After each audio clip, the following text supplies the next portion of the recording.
Well, Gobe is the real deal. Join us on GhanaTalks Radio. Let's serve you a buffet of breakfast. From news headlines review, current affairs to social issues, entertainment, sports, and all the trending stories live on our mobile app and across all socials from Monday to Friday, 7 a.m. to 10 a.m. With me, Pakwesi Omare, Regina Bless, Deborah Adoso, and I am Esinal Fiagbedu. This is GhanaTalks Breakfast Show. This is GhanaTalks Breakfast Show, your morning companion. GhanaTalks Radio, #1.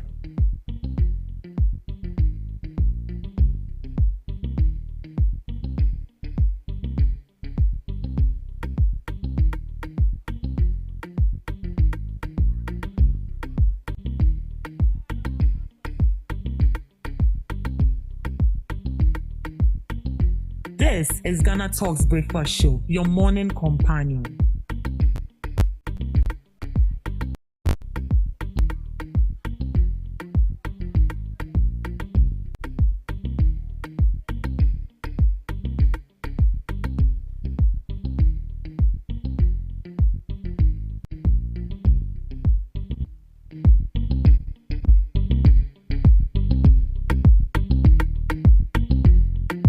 This is GhanaTalks Breakfast Show, your morning companion.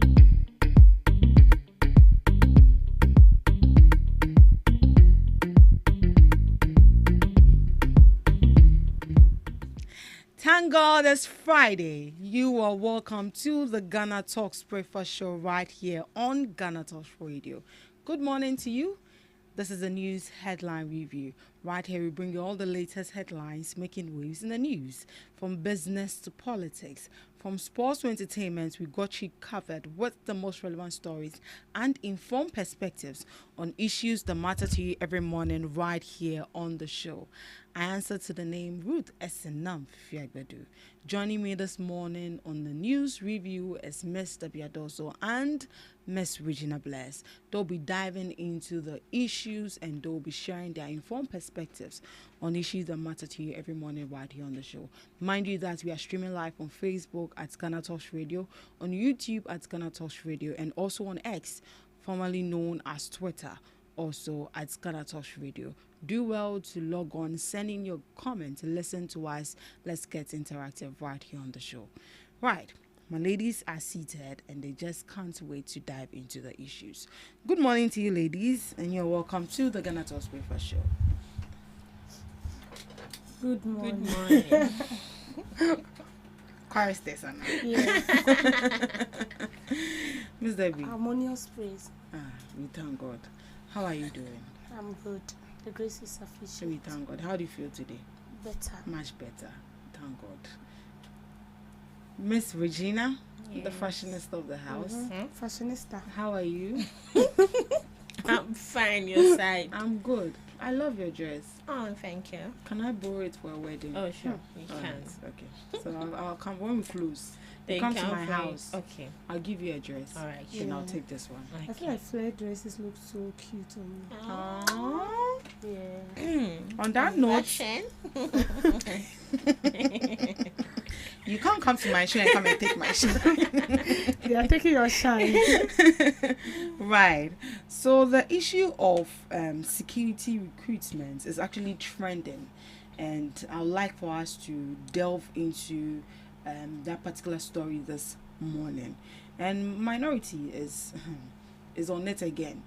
Once again, they found something to talk about, so they will talk about it. They will criticize the government till they do something about it. Minority demands 113 million Ghana cedis refund for failed security applicants. The minority in Parliament is demanding that the Ministry of the Interior refund about 113 million Ghana cedis collected from applicants who failed to qualify in the recent security service recruitment exercise. The call comes after the Minister for the Interior, Mubarak Mohammed Mutaka, revealed that more than 105,000 applicants have progressed to the medical screening stage, even though only 5,000 positions were available for final recruitment into the security service. The minister also disclosed that close to 500,000 people applied for positions in the country's security agencies. Speaking to journalists, the ranking member on Parliament's Defense and Interior Committee, Reverend John Intim Fojo, accused the government of exploiting applicants through the recruitment process. According to him, applicants were encouraged to apply and pay recruitment fees even though the government already knew the number of slots available was far smaller than the number of applicants. Reverend Fojo also criticized the decision to expand the age limit from 25 to 35 years, arguing that it gave the impression that more people will be recruited. He alleged that the process ended up generating more than 130 million Ghana cedis from applicants, despite only a small number of positions were available. The minority is therefore calling for a refund for applicants who did not qualify, as well as a thorough investigation into the recruitment process.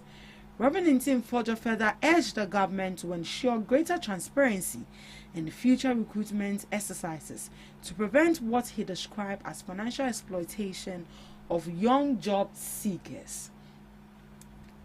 So this is what the minority is calling for. They are demanding a refund of 130 million Ghana cedis to those that failed to pass the criteria to be admitted into the security agencies. Miss Regina, do you think that if you fail or you don't get to pass to be a part of the security agencies, your money should be refunded to you? Should that be the case? No. Why? It's my no is for a particular reason, and my yes would also be for a particular reason. So the question is yes and no. Now when we talk of no, because let's say you only want 500. No, I think it was 5,000. 5,000. They wanted 5,000 people to enroll. And unfortunately, due to the unemployment situations, almost 500,000, that is 500,000. 500,000, no. So you can tell the number of people who are unemployed in our country. Even at the end of the day, pictures by and I who some share maybe mumpo share dempo. No share fire service uniform, a nurse uniform, and they still enroll now. But you already have a job, so why? Or it can be, say, at the end of the day, school can no more call you and form more new juma. Now, back to the issue. You needed 5,000 people, and 500,000 people applied. That is where the yes comes in. When you sell per 5,000, that's uncle for no applying. Why? What are you using the rest of the money for? What they adding? So you think when they got the 5,000, they should have closed it, but you still went on to take this money from these people. In a way, when it comes to the minority will tell you it's extortion, because in fact it is extortion. You knowing very well, say, I just need 500 cedis. And everyone gets to know that this is the situation at hand. Then give me the 500. People would think, say, 500 mean nine. Then they will give me 500. Q will give me 500. Rock will give me 500. I'm extorting from them. You understand? So for the if only it was 5,000 people no munyaye, and at the end of the day they applied for it and they took the money and they did not qualify for that, we don't have a problem for refund. But once it exceeded the number, that is where refund needs to come in, because you knew perfectly well, say, it's only 5,000 people you wanted. Now it's overboard. You should have even seized it from there. But no, you continue taking it. And now the money is in your pocket. What are you using the money for? And now people's life are in danger. Up to now, one lady, she's still not okay. She's bedridden. Oh, when I saw her picture, you can see that, wow, phone. I don't be one who did it. So how would you even be okay?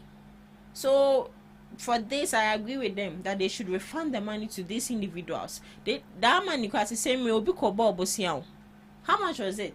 200 saying. I think it's 250. 250 cedis. 250 cedis, you might think, say, it's no money, but it's money. Hey, maybe I'll pay me 250. I'll take it. So they should refund the money to the excess people.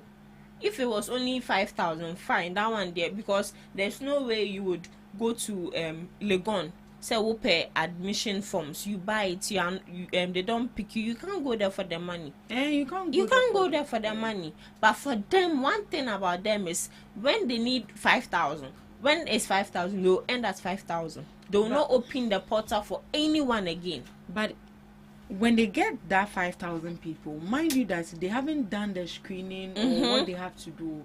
So what if you close the limits? You said 5,000, so you close the portal? You close the portal because you've gotten 5,000, and at the end of the day, you go and do the screening, and then you find out that you have just 1,000 people. Okay, now mind you, 5,000 and 500,000 has a very huge difference. So the American notice so at least do it 6,000 or 7,000, and at the end of the day, you know, so say more screening na mo sonne so we na obenya, but 500,000, why?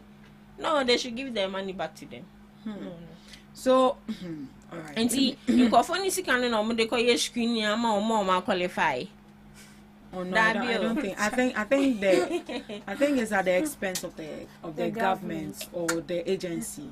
The money they collected, I know they are at the expense of the agency. No, but I think the medical screening you pay because when you enroll in a school and you do whatever you have to do. No, you not pay.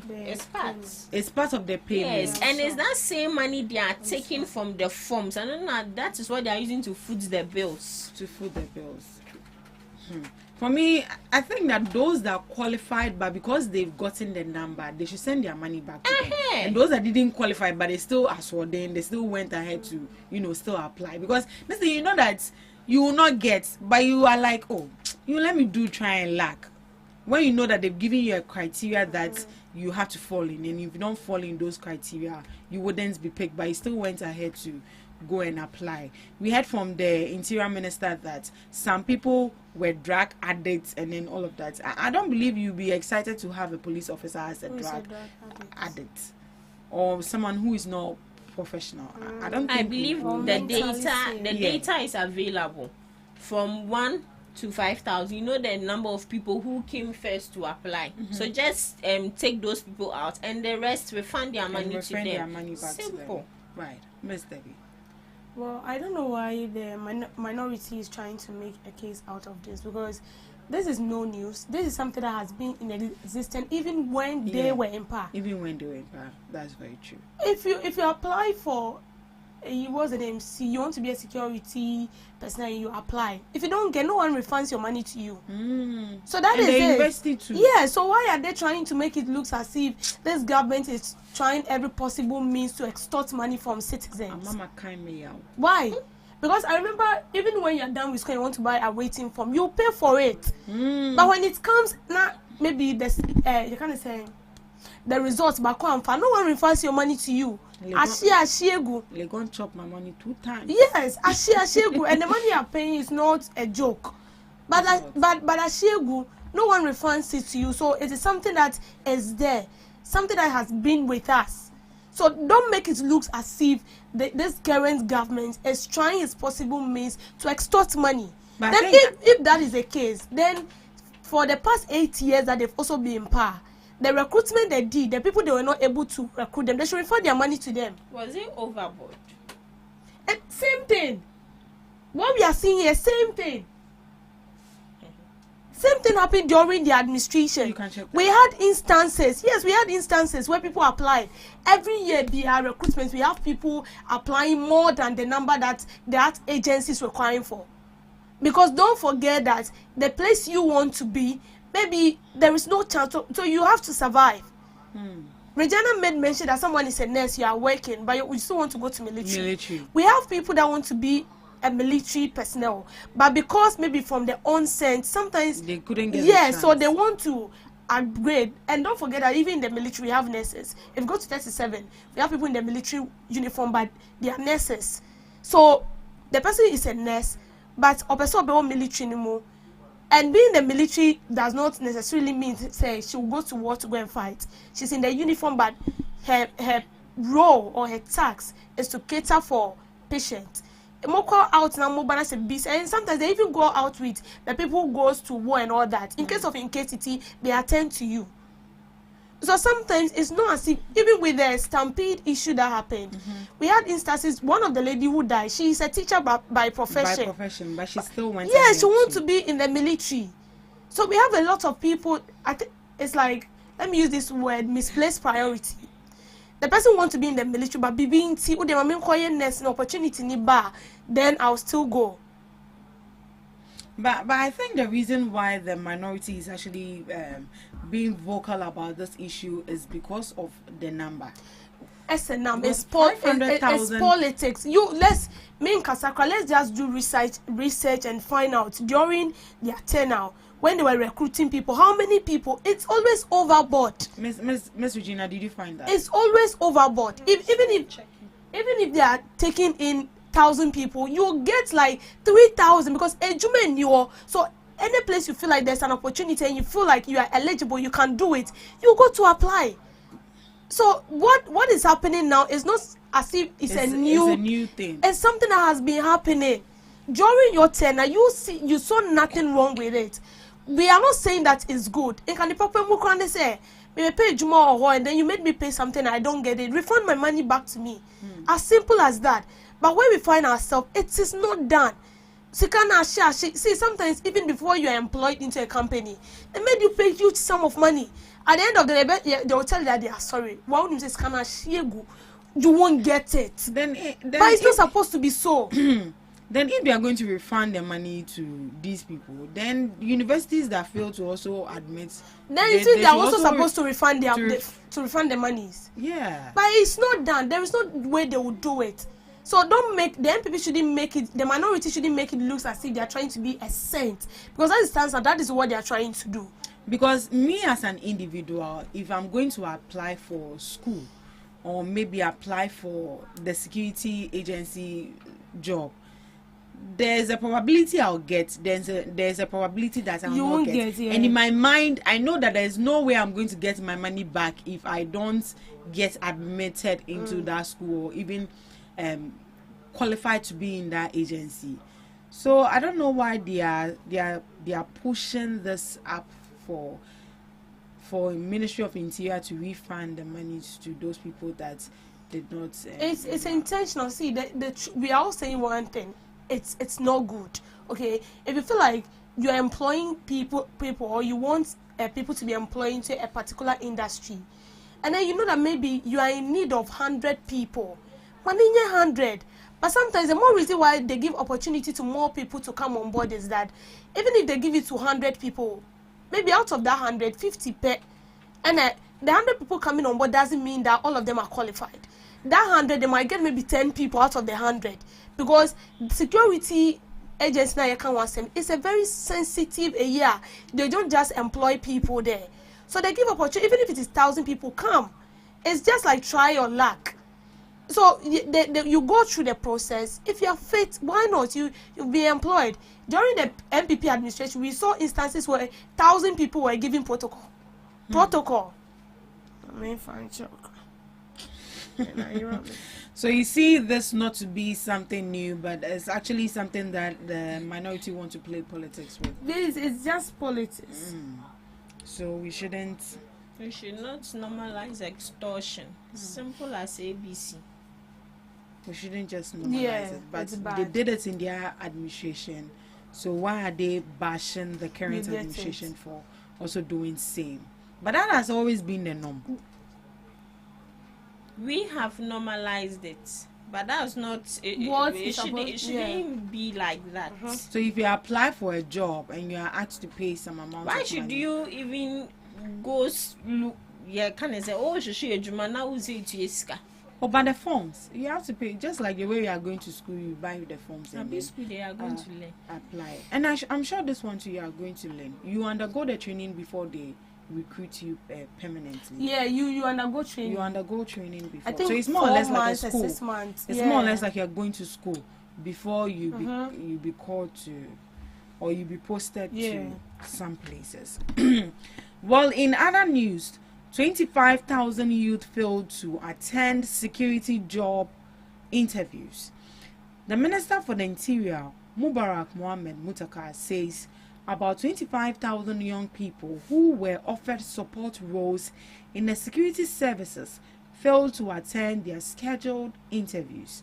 According to the minister, the opportunity was created in collaboration with the Youth Employment Agency to help absorb some of the large number of young people seeking recruitment into Ghana's security services. Speaking on the news, Mr. Mutaka explains that the program was designed as an alternative employment opportunity since the limited number of vacancies in the security services could not accommodate the huge number of applicants. Under the arrangement, 15,000 youth were expected to assist the Ghana Police Service, while 5,000 each were to support the Ghana National Fire Service and the Ghana Prisons Service. However, the minister revealed that none of the shortlisted candidates appeared for the interviews, despite the opportunities created to help bridge the unemployment gap. He also mentioned a similar initiative under the National Disaster Management Organization, NADMO, where the plan was to recruit at least 3 people in every district. But again, no candidate reportedly attended the interviews. Mr. Mutaka acknowledged the frustration among many young people seeking employment, especially within the security services. He therefore urged applicants to remain patient as the government works to stabilize the economy and create more employment opportunities. He added that the current recruitment exercise is only the first phase, and the data from applicants will be retained for consideration in future recruitment rounds when more vacancies become available. Yeah. So while some people applied and they didn't get, some people had the opportunity to be called to come for an interview and they also didn't show up. Are we helping ourselves at all? Miss Debbie, your thoughts on this, please. Okay. People were called for interview and they didn't show up. They did not show up. 25,000 people. They all didn't show up. Are you sure they are telling us the truth? And because how can 25,000 people and none of them showed up? Well, I don't believe what they are saying there. Because trust me, if you don't have work doing, and then you've taken that bold initiative to apply, you've been called for an interview. Why then will you feel reluctant not to show yourself? Is it that you are not qualified? Is that you're using someone's certificate to apply? You use someone's certificate to apply, or you use somebody's, what's the name? You know when you're going for interview, there is this. Is that CV. The CV, yes, the CV and the credentials as well. Is it somebody's CV you used? Because I can remember some time ago they caught a teacher in senior high school teaching with the late brother's certificate. Yeah, people are desperate for jobs. I'm telling you, and he has been working there for like 20 years or so with the late brother's certificate. And was he sad? Yes, immediately they saw him, they sacked. I think But he was he even jailed. was doing a great job. I did a great job. Is it your certificate? Oh, come on. No, It's wrong. it's wrong. That's impersonation. Dude. Yes, it's wrong. But if the person is a good teacher, It's a good. So why didn't you go? What happened? What happened to your certificate? Well, that was just by the way. So why wouldn't you show up? I think there are a lot of factors governing this whole thing. Is either the person who applied do not have the right, I should say, the right credentials to prove he himself or herself fit for that particular job, or it's either it's based on protocol, but then going to the interview, if you're not careful, you be you or the statement whoever put out the statement is telling us It's a telling bloody lie. Not even lie. one person. Not even 20. No, that is not true. It's a lie. 25,000. It's a big lie. Hey, but do you hear youths calling out on the government that they are unemployed? So imagine you gaining this opportunity. Don't forget that there are lots of people who want this opportunity and you have gotten it. So why would you then feel like last minute and then you fear for? No. Is it the interview they It's are? a lie. Do you think that is the interview they are scared? Everyone of? is scared of interview, but you still go for But interview. you still go for interview. You still go for interview. You are scared so you won't work. You are scared so you won't eat. No, what are you saying? You will go. You will prepare yourself. Or could it be that this is not what they were expecting or looking for?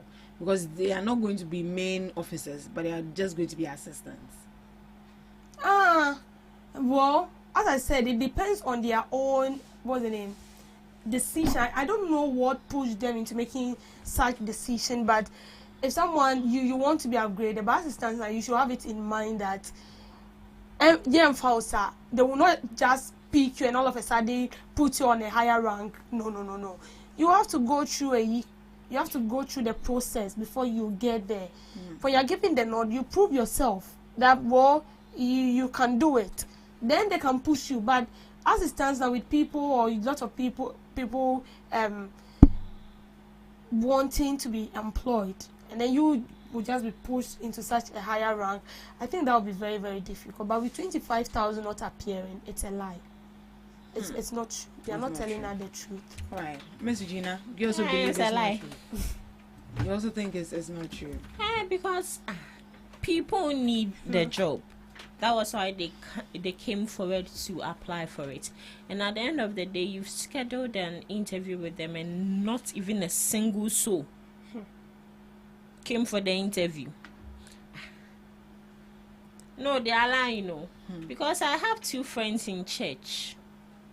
They did I think they went to one village like that to say one, I don't know, but I think almost a test. You go sit Aptitude down, test. aptitude test. They went to do it, and at the end of the day, they passed, and they were scheduled for an interview, and they went. So which of them didn't they go? So as she said, they are not telling us something. It could be something, or maybe they just didn't pass the information right for people. 25,000, not even one came. For people to be aware that there's an interview, or maybe you are scheduled for an interview and then you didn't come. So maybe it could be communication, or it could be that one person is lying. Communication, Ben. Yeah. I don't know whether you've applied for a job before and then you are being told that we'll call you maybe 3 days. 3 days, no, so tomorrow you check your phone. Tomorrow you go to your message because box. you are so eager. Yes, you'll be asking your colleagues which you went there with. Have you heard anything? What's going on? You want the job. So you have imagine someone who has suffered like completing school for 5 years and you're not getting a job, and then finally your application has been accepted, and then there is a day scheduled for an interview. Now also won't call. A day and cry. It's a lie. Well, we'll look into it and find out if really people didn't go or one person is I feel like they just want to cover up. For the recruitment, those are failed to be admitted into the security service. Right. Explain use of Ibrahim Mohammed's jet, Franklin Kujo, to Mahama. The president of Imani Africa, Franklin Kujo, has called on President John Dramani Mahama to publicly explain his continued use of a private jet owned by his brother Ibrahim Mahama for official state travel. The call comes after the president was seen using the aircraft, which bears the inscription Jata, during his recent visit to South Korea. The issue has sparked public debate, with some people questioning why the president is using a private jet instead of Ghana's official presidential aircraft. Some observers have suggested that the private jet may be used for conveniency if the official presidential jet is unavailable. However, others have raised security and transparency concerns, arguing that the use of a private aircraft for state travel should be clearly explained to the public.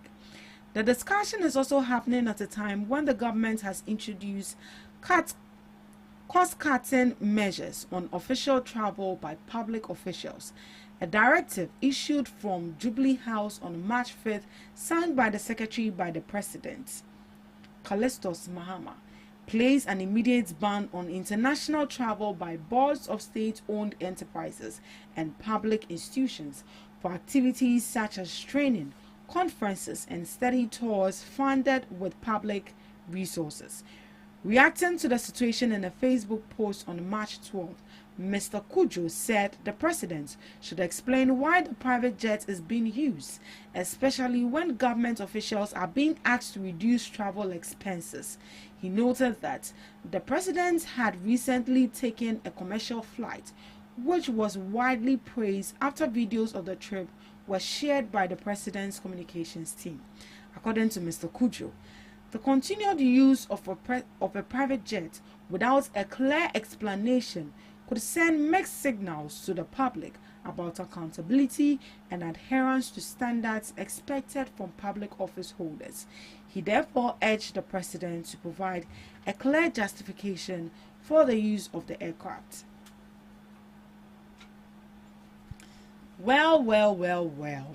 This story have actually sparked a lot of debates on social media, with people saying that why is the president using his brother's private jet? What happened to the presidential jet? Miss Debbie? Why? What happened to the presidential jet? Yes. You and I are aware that the presidential jet has a fault. It has a problem. And then we saw instance where I think one of the, was it a jet or a Falcon? In a way, we lost 8 people from the other one, and so the one left is not safe enough. But I remember that the president wanted to purchase four jets. The same people who are complaining today complained that the state money, 4 jet for what? And they were now bringing in, some people are calling it propaganda, which I don't see as propaganda, of the NDC when they were in opposition. And that was when the MPP wanted to procure a jet. They said no. No, because then president, which was our former president, Nana Danko Akufo-Addo, went to hire a jet, I think 18 million or 21 million, which he came to tell us that there was no washroom in the Falcon that was used by Kufuor. So they would need to hire a jet or rent one. And then we saw the financial loss it caused to the state. And I think it was Okujeto Blackwa which brought that expose. Now we've realized that the one we have didn't help us, because we've lost 8 people. So we need to purchase one. You people said no. So right now, no. President Mahama, on day. But previously, he used a commercial flight. So what prevented him from continuing? Do you remember when he used that commercial flight? The same MPP made propaganda out of that. What did he say? The same MPP made propaganda out of that. And in a way, I think he went with a commercial flight, and then they came out and they said no. I think it was Asefwa or someone who made that comment that he used a different one. Then afterwards, we realized that no, it was a commercial flight the president used. So right now, no, on day, I don't know what the minority or what some Ghanaians want the president to do. Now his brother has given out his jet, okay, a jet that he will not be used, he wouldn't be in need of for emergency cases, and then the president traveled with it. Now we assembling one. It was a new one. He used the new one he purchased. So what is wrong? I don't see anything wrong with it. You don't see anything I don't see anything wrong with it. Even for the sake of security. I don't see. The thing is that the president's safety is our concern. If something should happen to the president, we will be at fault. And if the person wants to purchase a jet, Moseda, or using a brand jet to swap, Moseda. See, no matter what he do, they will still talk. They will still say things. Yes, I know people are complaining. Even before President Mahama came into power for the second time, people made false claims that he is using the money to source his brother in his career. we had a lot of things like that. So right now, for me, Mr. President, do what you feel like will make you happy. Do what you feel like will make your safety assured. Not what we will tell you, because as it stands now, they want to confuse you. Seriously, for me, I see nothing wrong with that. If the president feels like he will go with his brother's jet and that will make him feel safe, that is it. What else? But is his brother a public official? His brother is not a public official, so you now, what should he do? No, but assuming your brother didn't have a jet, what would you have used? And there'll be a different alternative. And so why not use the different alternative and leave your brother out of Yes, government to business? use his brother house the same private jets now are using. Was it written that the Ghana see Canada to man? But don't you think that is going to send a mixed signal? What message? It has already started sending signal even before he came into power. People were saying it. So don't forget that whatever he will do, those naysayers will still get something to say. And as I said, the safety of the president is a concern. And in a way, I feel like it doesn't speak well of us as a country, because Ghana at 69, we should be having like 5 jets. The president should have a particular one that he will use for his personal business when he's going out to meet with other partners, or to judge on issues or lobby for Ghana's advantage in other countries. Now, I think South Korea, you don't even need visa also to go to South Korea. It's free. You can now go. You should tell you that he's working. So there should be a sole jet for the president alone. And some other matters. But here lies the case. This 4 jet. Did I go out with you for the reporting? We heard what people said. They said here and a Ghana siko na Ghana into German penny no woo.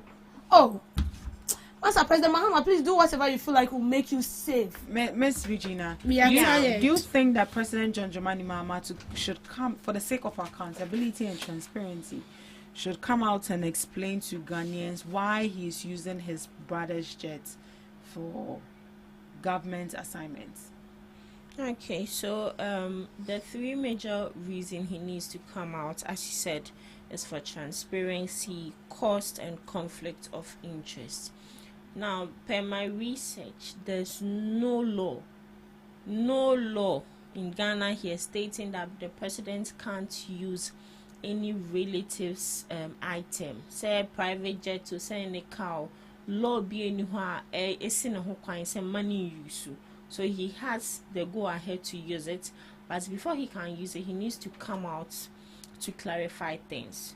So first off, they said if it saves public money, if he doesn't use it, he would definitely go in for commercial flight, or he would rent a jet, and that would be a huge cost to the government or to the state. So I feel like he has the interest of the people at heart.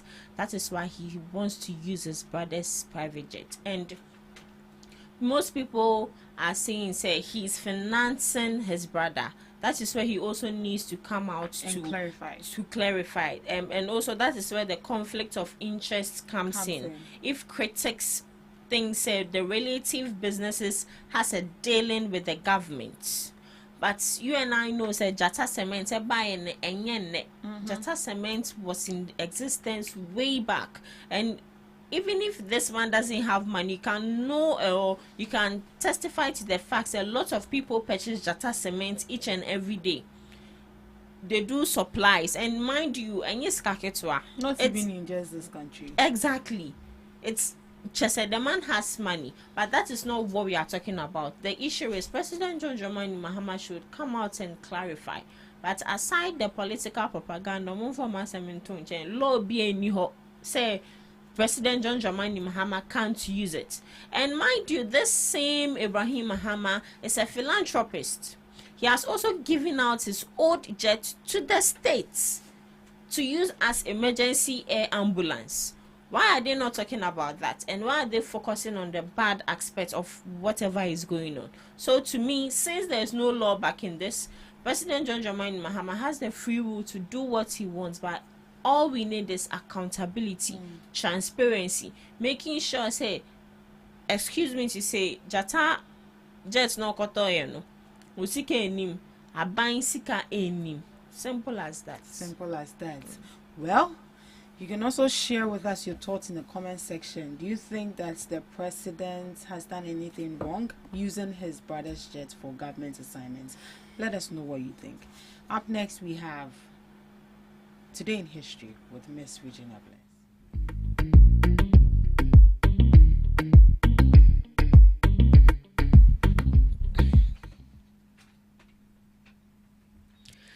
Bringing you today in history on this day, Confederacy approves black soldiers.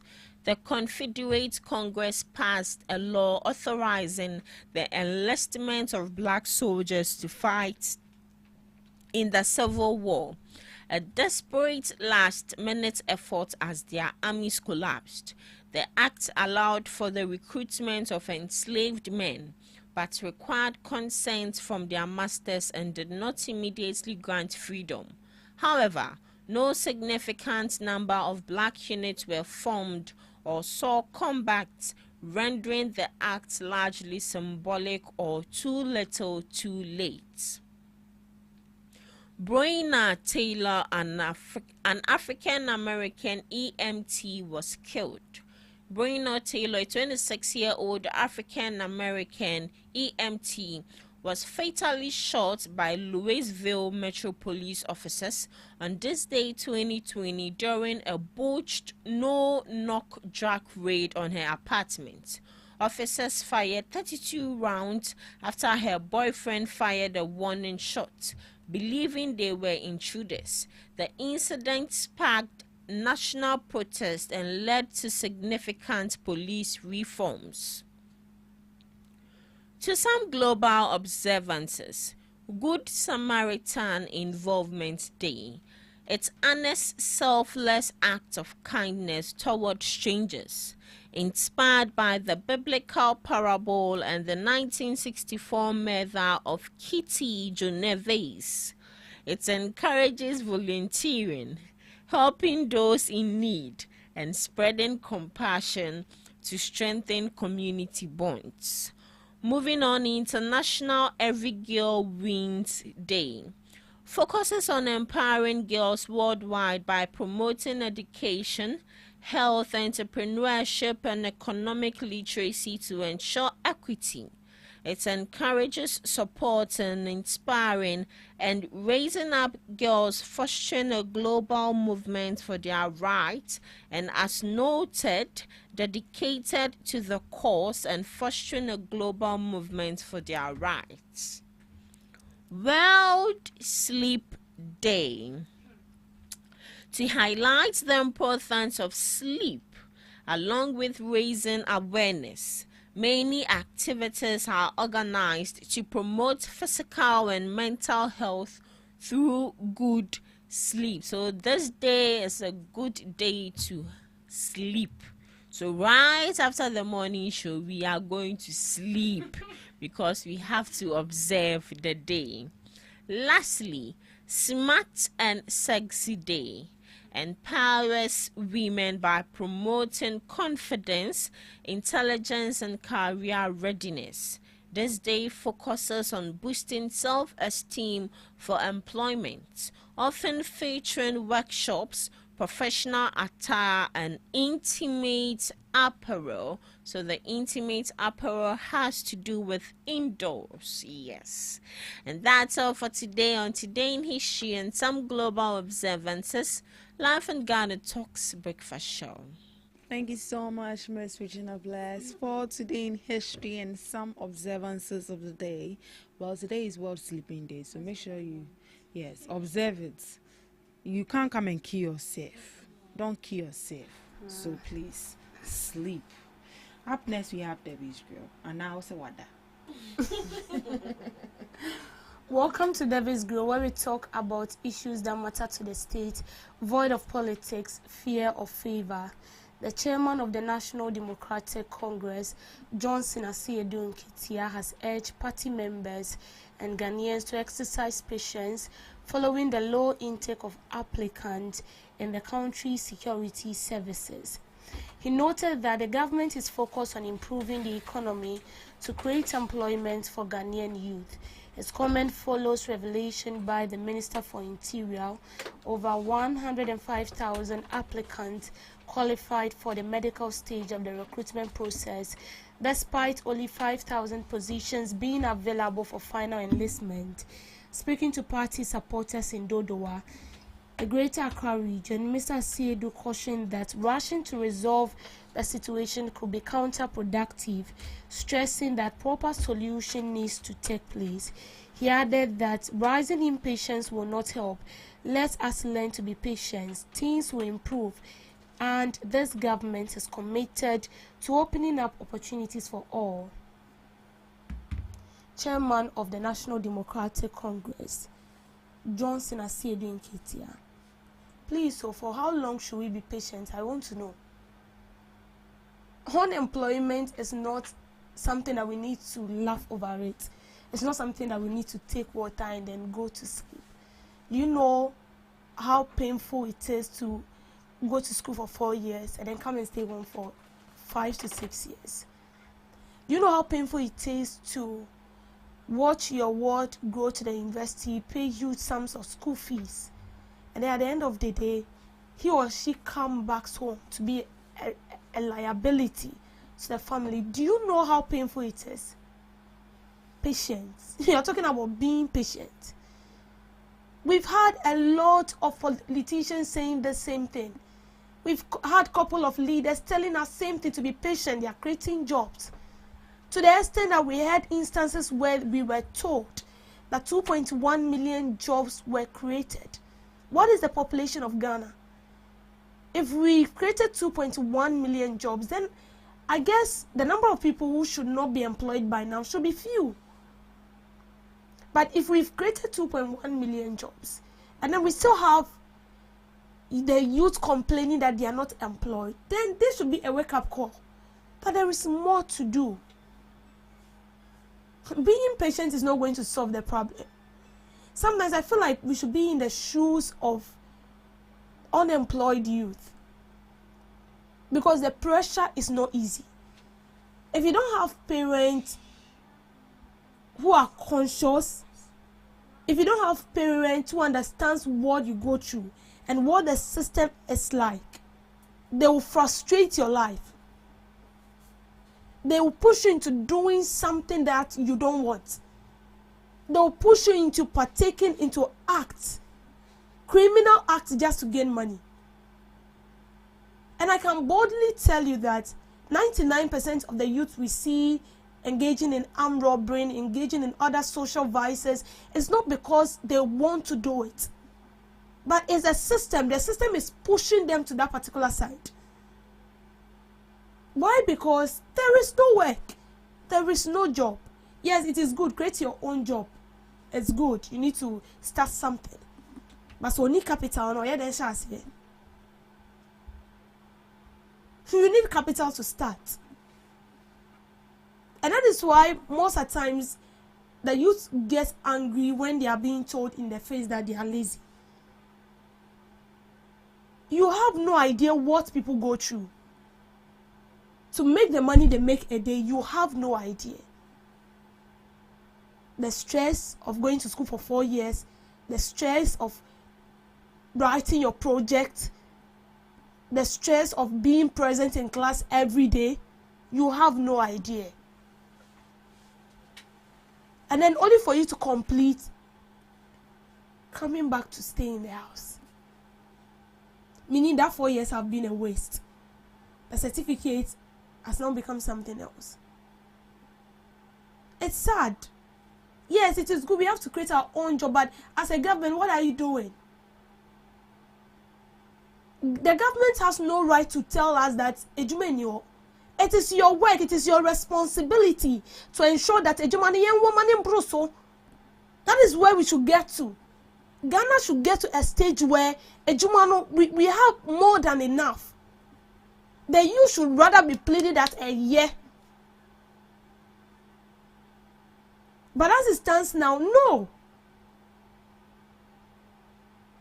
We don't want to politicize this issue. What we are saying is that For how long should they be patient? For how long should they keep quiet and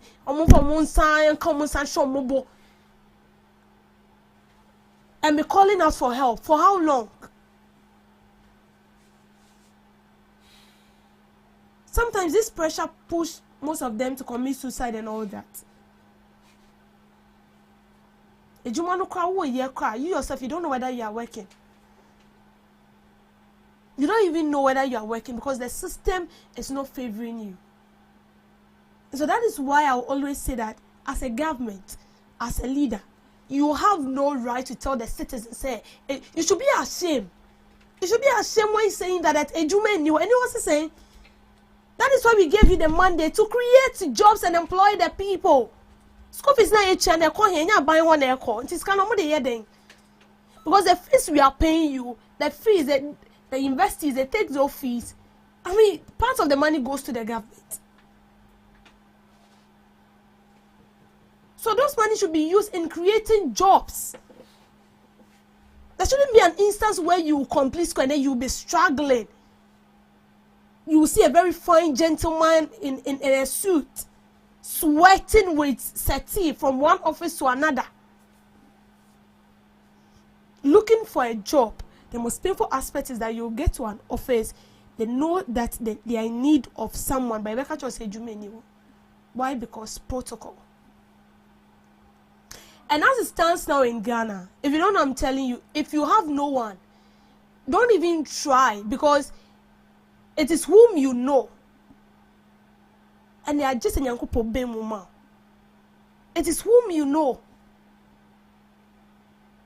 I'm telling you, it's whom you know. Because even before you apply, they've already fixed people. They've already fixed people. And that is, if you, I know a lot of us are educated. We've all been to school before, and I know we've met colleagues. We met colleagues who you feel like they are unserious. It's not as if they're unserious. What they need is just the certificate. And so the person will come to school today, 1 week in the electronic day. Why? Because the job is waiting for you to come. Whether you get second class lower, third class lower, it's none of their business. They just need that certi. A son, you will be employed. Simple. But you who struggle in school, you didn't sleep, you are burning the night and all that, you complete and then there is no work to do. And then one lazy pot-belly politician will see someone and tell you that you are lazy. You don't know what to do with your life. Ghanaians, we are not lazy. We are very, very hardworking, I'm telling you. The lazy ones among us are just few. They have, even of late, it should tell you that we have a lot of Ghanaian youth who are into business. Go to online and see it. Now everyone is an entrepreneur.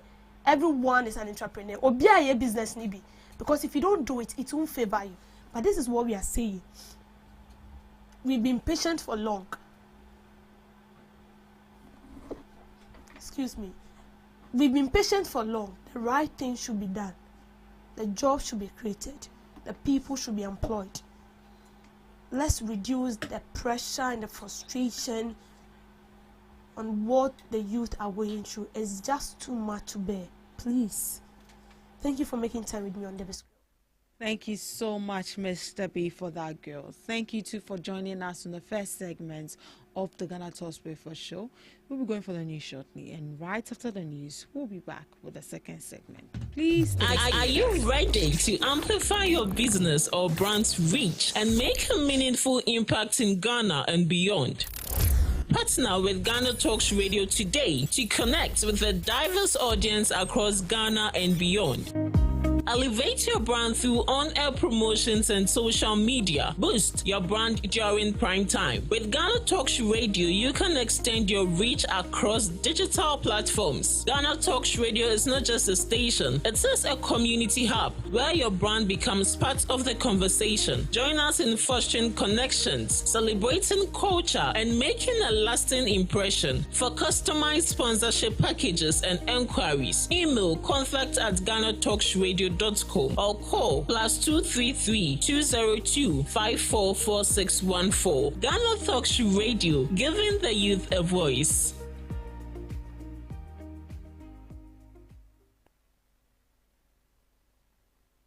What do you want for breakfast? How do you want your breakfast? English breakfast, French fries. Koko Nikosi, alo komi kesheto. Wache. Well, Gobe is the real deal. Join us on Ghana Talks Radio. Let's serve you a buffet of breakfast. From news headlines review, current affairs to social issues. Entertainment, sports, and all the trending stories live on our mobile app and across all socials from Monday to Friday, 7 a.m. to 10 a.m. With me, Pakwesi Omare. Regina Bless. Deborah Adoso. And I am Esinal Fiagbedu. This is Ghana Talks Breakfast Show.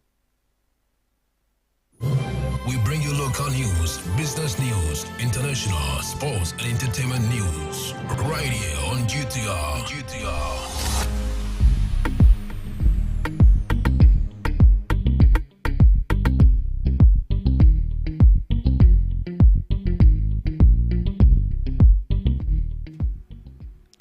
Hello, good morning and welcome to the morning news update on Ghana Talks Radio. Coming up, Cocoa Board cautions of potential cocoa smuggling from Cote d'Ivoire into Ghana. Metro Mass Transit criticized the Kufuor administration over Oprah Square steal. Former Minister of Defense accuses the Minister of Foreign Affairs of jeopardizing national security over airstrike. Ghana grapples with critical shortages of doctors according to World Health Organization's recommended ratio. These and many more coming up shortly in business, sports and showbiz.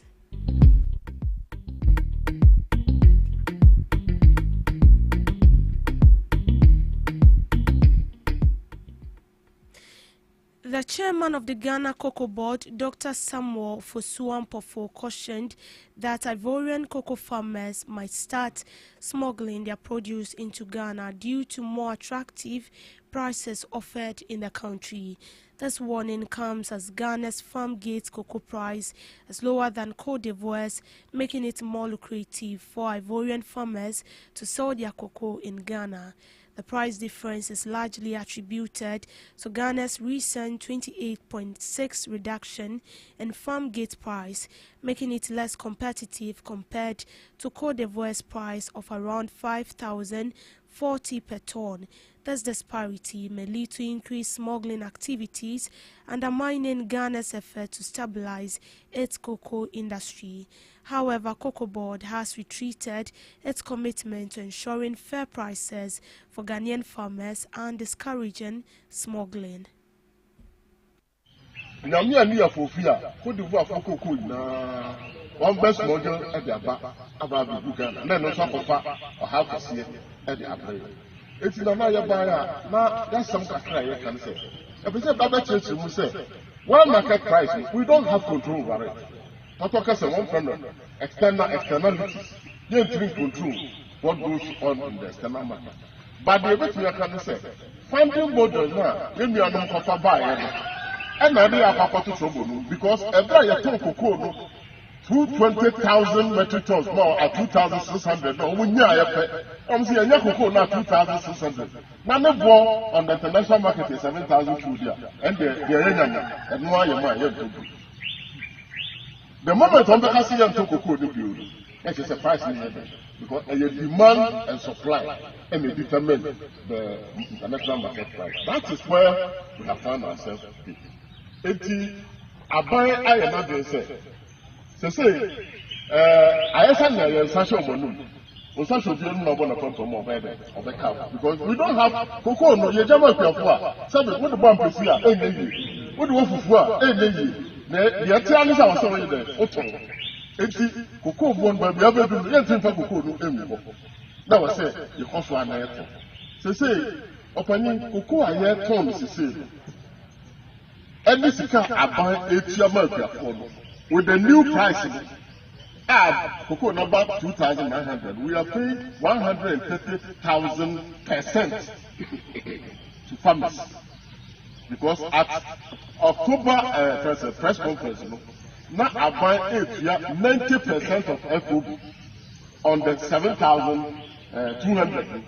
On the bar 4,800 something. Now 90% of FOB.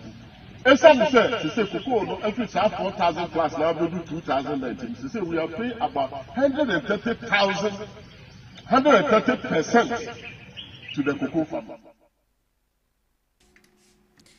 Management of Metro Mass Transit Limited has accused the Akufo-Addo government of pursuing a create, loot and share agenda in the sale of portions of the Oprah Square bus terminal to a private developer. Deputy Managing Director stated that the company will not tolerate further unauthorized development in the area. This controversy is linked to allegations of mismanagement and undervaluation of state assets, particularly the sale of over 300 Metro Mass transit buses in 2024 for as low as 2,500 each. The sale of these buses has raised concern about transparency and accountability in the disposal of state assets. How come and why should we sit down for a private developer just for his selfish and economic gains to capture state properties just for himself? No, we cannot sit down. Brothers and sisters, we must all stand up. We must all wake up. We must all fight this level of praising, create, loot, and share. Broad day thievery, broad day capturing, and broad day, I wouldn't say broad day corruption, but broad day attempts to milk the system at the expense of our innocent, ordinary Ghanaians. As you have observed, we have aged amongst us. Some have been here dead back at Osas time. But this private developer got his way to do during the previous government administration.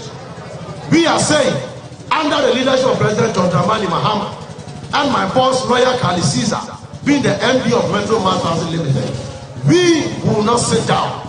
We will not sit unconcerned to allow this to happen. We will use every legitimate avenue at our disposal, and by the last strength and by the last straw of blood running through our veins to make sure that we will positively and legally defend, protect, and resist this brazen broad daylight thievery. Former Defense Minister Dominic Nitiwo criticized Foreign Affairs Minister Samuel Kudjeto Ablakwa for allegedly revealing Ghana's involvement in the United States-led airstrike against the ISIS target in Nigeria. Nitiwo cautioned that Ablakwa's disclosure put Ghanaian citizens at risk of retaliatory terrorism. This was after the Minister of Foreign Affairs hinted Ghana's collaboration with the United States and Nigeria on the airstrike, but did not specify nature of the collaboration. Nitiwo insists that such agreement requires parliamentary approval and explicit permission from the President.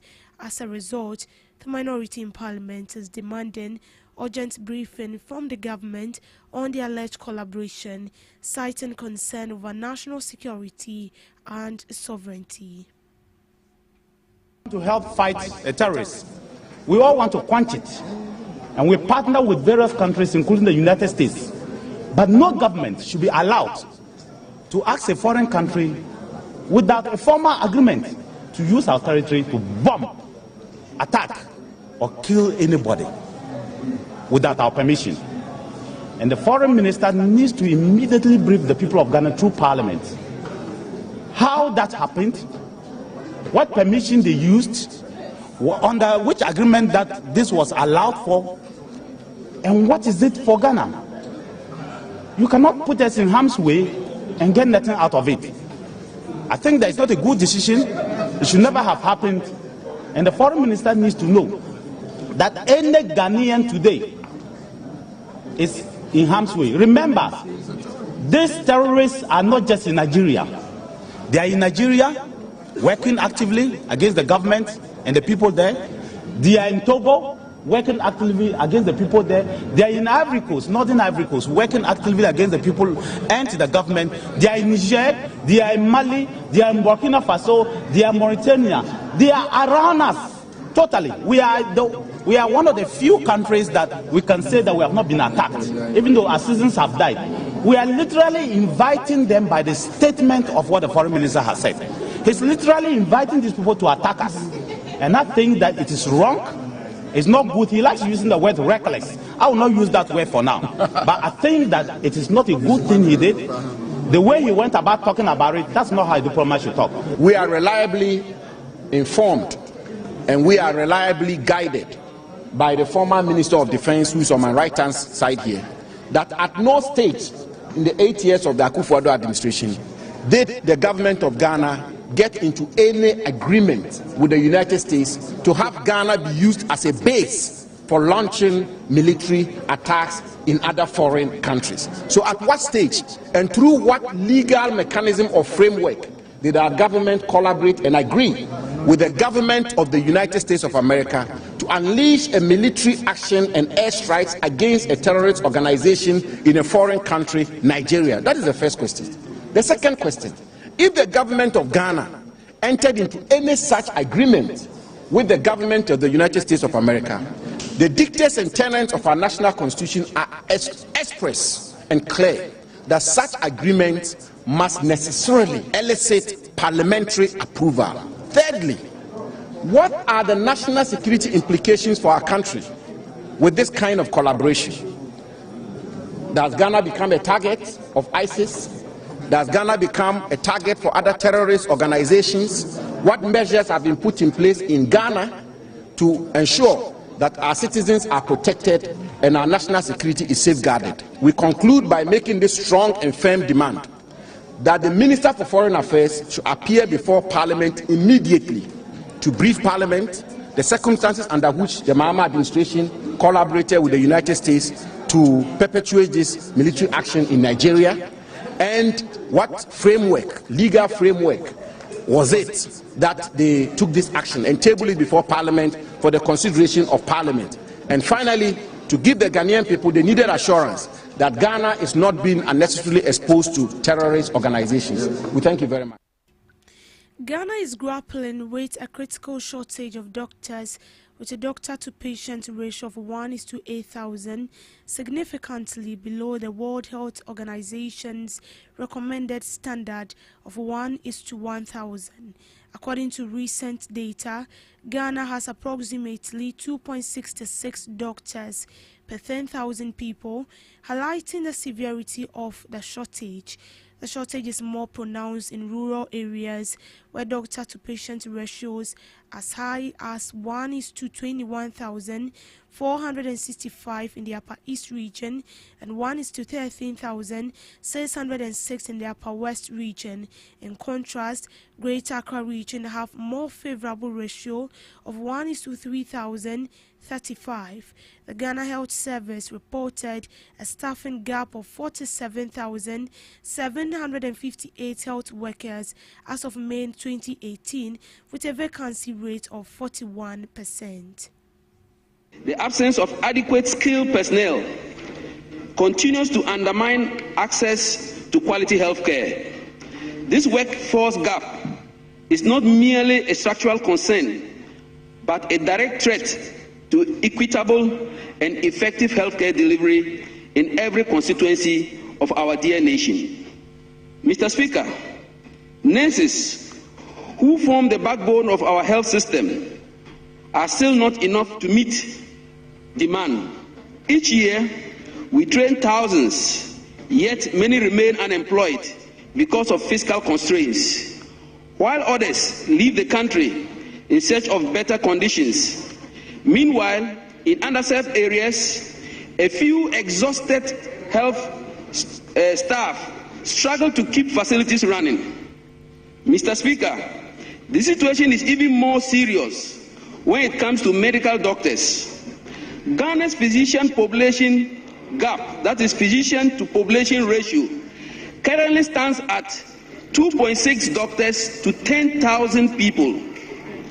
The World Health Organization recommends at least 10 doctors per 10,000 people, meaning that 1 doctor to 1,000 people. The global average is 17.2 to 10,000 people. This clearly shows how far we must go. Mr. Speaker, according to the Ghana Medical and Dental Council, we have almost 12,000 registered medical doctors. To meet the WHO benchmark for a population of 32 million and approximate, Ghana would need roughly 32,000 doctors. That leaves us with a deficit of 19,000 physicians in this country. Mr. Speaker, even if we continue to train about 900 doctors or 1,000 doctors each year and assume we retain all of them, it would take Ghana closely 20 years to close this gap. About 35% of all the locally trained doctors migrate annually, seeking better remunerations, working conditions, and professional growth. We are therefore losing a significant portion of the very workforce we invest in training. The Ministry of Transport is set to launch a new road traffic technology system that will capture various offences and the use of mobile phones while driving. The system, dubbed Traffic Tech Ghana, will use cameras and sensors to automatically take pictures and videos of vehicles that flout road traffic laws and regulations. Chief Superintendent Alexander Kwekuobin, Director of Education, Research and Training at the Motor Traffic and Transport Department, said the system will send notifications to vehicle owners indicating the location, date and time of the offense, as well as the vehicle registration number, offense description and payment amount and deadline. Offenders will have to pay fines ranging from 120 Ghana cedis to 240 Ghana cedis, and repeated offenders may face license revocation. The system is expected to improve road safety and reduce accidents, which have claimed over 2,400 lives in Ghana this year. I think at the presentation we said that there are about 46 offenses or behaviors that the law have set aside for us to build our digital capacity, to gather real-time digital evidence so that we can interact with the offender. And I mentioned some as speeding behavior. So when you move about the stipulated speed limits, it will capture you. The red light cameras, as we show you, will capture. For example, if you engage in apart from speed and red light, the PDAs also have capacity to also capture other offences on the face of the license, on insurance, on roadside behaviors that mostly people don't like, but you drive on the verge, otherwise you call where you are found, or you leave your vehicle in dangerous position, or you are not carrying safety devices like warning triangles and also advanced devices, and among other many offenses that, as we said, we are waiting for the LI to mature. Then, together with National Road Safety Authority, we will embark on a massive national road sensitization, awareness creation, publicity, and information sharing on the project, so that we will come to appreciate exactly the offenses that these cameras, these PDAs intend to capture and deter. That's all about that. And then when he is able to capture, we show you where the processing is done. When it's sent to us over the cloud, It comes within 3 minutes. We process, validated. A ticket is sent to the owner's telephone number in the case of a vehicle registration number, or in the case of a driver license number. It is sent to the driver, and the driver is supposed to be forthcoming within 14 days, after which he becomes a defaulter, after which he cannot get any service from DVLA unless he is forthcoming. I'm saying the defaulters, first of all, every day after the 14th day is 1% surcharge of the value of the ticket every day, and then you cannot go to DVLA for any service of your license or of your driving. The value of the ticket for all other offences apart from speed, it is 120 cedis, but for speed the minimum is 240 cedis. But this is not about rebellion. We are not, ours is that the deaths and injuries and accidents that are happening. Emmanuel Ejeyi has secured a landslide victory in the Ayawaso West Municipal Assembly election, garnering 95% of the vote cast. He won 19 out of 20 votes, demonstrating overwhelming support from assembly members. He has pledged to enhance governance and service delivery in the municipality, promising to make positive impact. The Ayawaso West Municipal Assembly is one of the 29 metropolitan, municipal and district assemblies in the Greater Accra region, with its capital in Jowolu. The assembly plays a crucial role in local governance and development. Honorable, you led with dignity, fairness, and remarkable dedication. In moments of challenge, you remain very calm, measured, and place the assembly above politics. Beyond this honest house, honorable, you inspire collaboration, civility, and mutual respect. As we step away from this road, we will continue to tap into your experience. On behalf of all present, we say thank you, Honorable Benjamin Senior.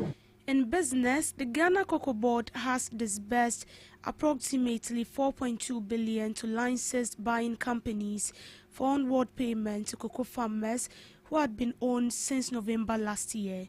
The payment forms part of effort to clear outstanding arrears within the cocoa sector and restore confidence among farmers and industry players.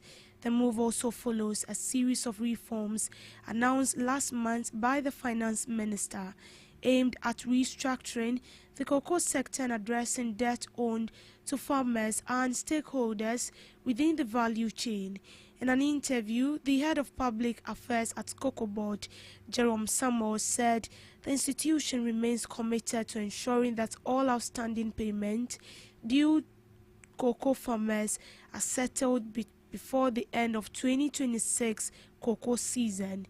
According to him, the aforementioned amount had already been released to licensed buying companies as of last week to facilitate payment to farmers. He explained that while some farmers still own, others have already received payment due to existing financing arrangements between Cocoa Board and licensed buying companies. To sports, President of the United States of America, Donald Trump, has added a major caveat to the storyline regarding Iran's participation in the upcoming World Cup. Writing on his page on Truth Social, Trump cast further doubt over hosting Iran in the United States for the competition. United States is one of the 3 nations to host this year's World Cup, with Iran drawn in Group G alongside Belgium, New Zealand and Egypt. Iran is scheduled to be based in the United States, with 2 games slated to be played at the SoFi Stadium in California. Iran's game against Egypt takes place and settle on June 27. However, the Asian nation's participation has come under serious scrutiny due to its war with the United States and Israel that has led to a global oil crisis at the time of writing. Earlier this week, FIFA president shared that he visited the White House and stated President Trump welcomed Iran to the World Cup. Adding to the twist, Iran Minister of Sports stated he did not expect his country to participate in the competition. In showbiz, award-winning musician Patoranking has launched his 2026 campaign with the release of African Soldier, a powerful roots reggae single featuring Grammy-winning dancehall icon Button. The song serves as the second single from Patoranking's forthcoming fifth studio album and delivers a strong message centered on African pride, unity, and liberation of black people across the world. With African Soldier, Patoranking reconnects with reggae and dancehall influences that shaped his musical journey, while reinforcing a blend of Afrobeat and Afro dancehall that has defined his career. The track was produced by Jamaican hit maker known for his work with artists such as Bounty Killer. The production features live instrumentation. The final mix was handled by Grammy-winning audio engineer Bonsai, whose credits include work with Nas and Chronix. Speaking about the inspiration behind the track, Patoranking said the song reflects a deliberate return to the sounds that shape his early musical identity. On global update, Senegal's parliament has approved a new law doubling to 10 years the maximum prison term for sexual acts by same-sex couples and criminalizing the promotion of homosexuality. A total of 135 members of parliament voted in favor, 0 against, 3 abstained. The next step will be for the president to sign it, then will become law in the country. The legislation, which was a campaign promise of the president and prime minister, was sent to parliament after a wave of arrest over alleged same-sex relationship. The government spokesman dismissed international criticism of the bill, arguing that the move reflected the views of Senegalese people.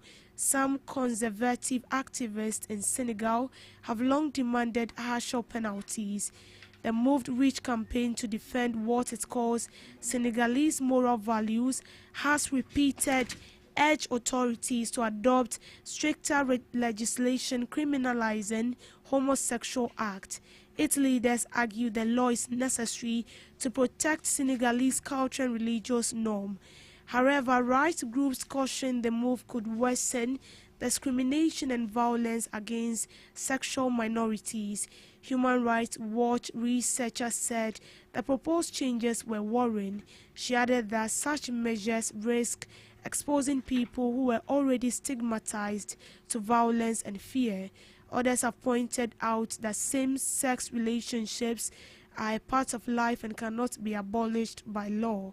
All that will happen is people will be hiding more, she said. There will be an exodus of people, particularly people who were already exposed. The touching of Senegal's law follows a wave of arrests last month over alleged same-sex relation.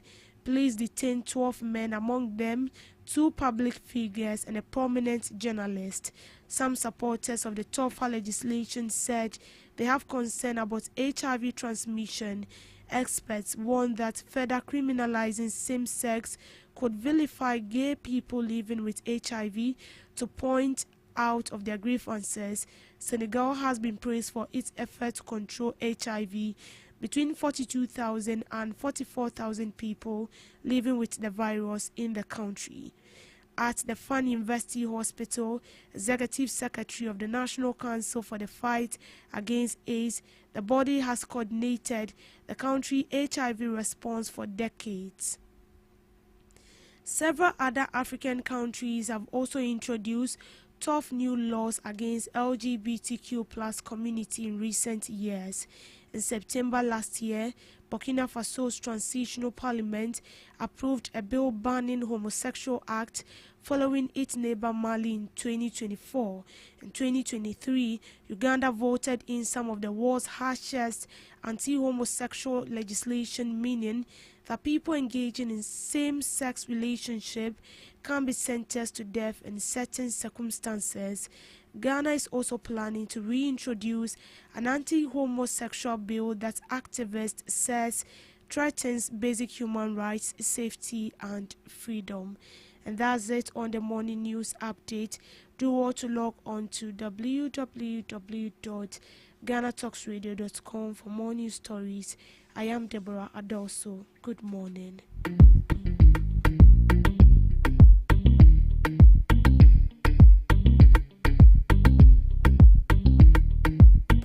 Are you ready to amplify your business or brand's reach and make a meaningful impact in Ghana and beyond? Partner with Ghana Talks Radio today to connect with a diverse audience across Ghana and beyond. Elevate your brand through on-air promotions and social media. Boost your brand during prime time. With Ghana Talks Radio, you can extend your reach across digital platforms. Ghana Talks Radio is not just a station, it is a community hub where your brand becomes part of the conversation. Join us in fostering connections, celebrating culture, and making a lasting impression. For customized sponsorship packages and enquiries, email contact@GhanaTalksRadio.com or call +233 202 544614. Ghana Talks Radio, giving the youth a voice. Ghana Talks Radio, #1. What do you want for breakfast? How do you want your breakfast? English breakfast. French fries. Koko Nikosi, alo komi kesheto. Wache. Well, Gobe is the real deal. Join us on Ghana Talks Radio. Let's serve you a buffet of breakfast. From news headlines review, current affairs to social issues. Entertainment, sports, and all the trending stories live on our mobile app and across all socials from Monday to Friday, 7 a.m. to 10 a.m. With me, Pakwesi Omare. Regina Bless. Deborah Adoso. And I am Esina Fiagbedu. This is Ghana Talks Breakfast Show.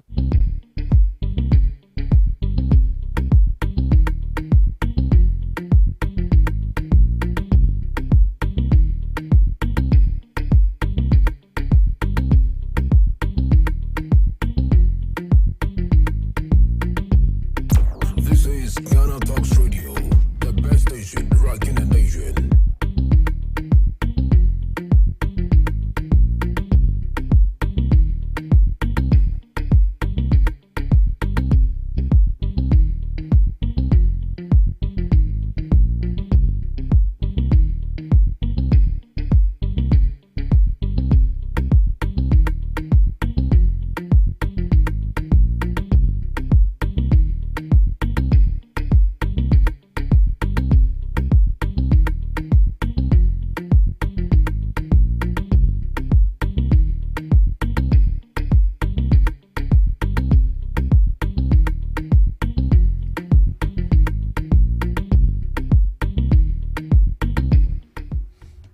Good morning to you once again, and you are welcome to the Ghana Talks Breakfast Show right here on Ghana Talks Radio. Yeah, my ladies and I are seated right here in the studios, and we'll be doing a call-in section with Mr. Innocent Fiagbedu, who happens to be a cybersecurity expert. Ghana Talks Radio, we are going to be talking about #1. the SIM card re-registration and also some issues of cybersecurity. Because we've heard from the CEO of the Ghana Chamber of Telecommunication, who says that registering the SIM card or linking it to our Ghana card is not going to sort out the fraud issue. So if that is not going to sort out the fraud issue, why do we have to still link it? And what happened to the previous data they collected from us, individuals from us? Some of us joined a long queue to go and register and link our Ghana card to our SIM. So the question is, what happened to them? And if linking the Ghana card or doing the re-registration is not going to help curb the fraudulent activity, then what other alternative is there to help solve the fraudulent activity? So that is what we are going to be looking at this morning with Mr. Innocent Fiagbedu. We'll be calling him shortly. But let me introduce my ladies. Yeah, my ladies are right here with me in the studios. Ms. Debbie Adoso and Ms. Regina Bliss. Thank you so Introduce much. myself. You introduce us. Welcome once again to the Ghana Talks Breakfast Show. Right, I see Miss Debbie cracking her neck. Today is World Sleep Day, and I guess she just can't wait to sleep. I know, right? Today is Saturday. Yes, and today is the weekend. Yeah, today is the weekend, so you'll be having a long sleep. When you sleep, you don't have to wake up at 3 or 4 a.m. You wake up maybe around 9, maybe to do some washing. Won't you wash? I wash, but I'll postpone. Baby, change that attitude on Sunday washing. I don't know why I even told One you. day it's going to rain heavily, and we are, I don't say that. And what we are going to see you wearing in this studios, we might not like it. So I'll we are come to begging your house you. and take some of your clothes. Pick Please. some shoes from vagina. Saturday is washing day. So. No, Natalia, say by your maternity. Don't worry, I'll come like that. Go my sister. Please, Saturday is washing day. Someone should advise Miss Debbie to wash on Saturday. Why? Na Sunday, that you have to say bam. You see her wearing t-shirts. Right. So we'll be going on the phone line shortly to speak to Mr. Innocent Fiagbedu about the SIM card re-registration and some cybersecurity issues. I believe a lot of people are also facing this whole issue. Hey, I've sent you some amount of money and please send it back to me. Meanwhile, the person has not sent any money, but you see that you've received a message. You've received a message that so and so. When you check your account now, then they'll take it away. They said if we link our Ghana card, we are not going to be experiencing such issue again. But it's still on the rise. We are still experiencing it. Let me ask my ladies if they've experienced anything of that sort. Every day. Every day you get unknown callers saying they've sent you some amount of money. Miss Debbie, what about you? And how do you deal with people like that? Yeah, okay, I'm or how. And sometimes when they realize that you identify them on time, then they start to insult you. That is what most of them do. And sometimes before they even tell you that, you receive a message that you've been sent. But please, when you receive that message, go to your Momo account and verify. It is just a message. They've not sent you any money. So verify first. The money you have in your account is that. But when they tell you to press this, don't press it. And hang the person. And if possible too, you can be changing your PIN code. I think you can be changing it every month or maybe every week or so. Really? Yeah. I learned that. Most of us is linked to our bank account, so it's linked to your bank account, so you can't be changing it like that. But the only thing is that it's personal. That's why we call it personal identification number. Yeah. PIN, your personal number. So those people that kois come now the PIN account, it's wrong. It's wrong. And sometimes Momo vendor, somebody will come, patrol ball, then you mention your PIN to the Momo vendor. You don't even know whether the Momo vendor is a fraudster. So exactly. So we should watch that. Right. On the phone lines is Mr. Innocent Fiagbedu, a cybersecurity expert, and he will be dealing with that issue with us this morning. Hello, good morning to you, Mr. Innocent. Hello, good morning. Right. Good morning. How are you doing?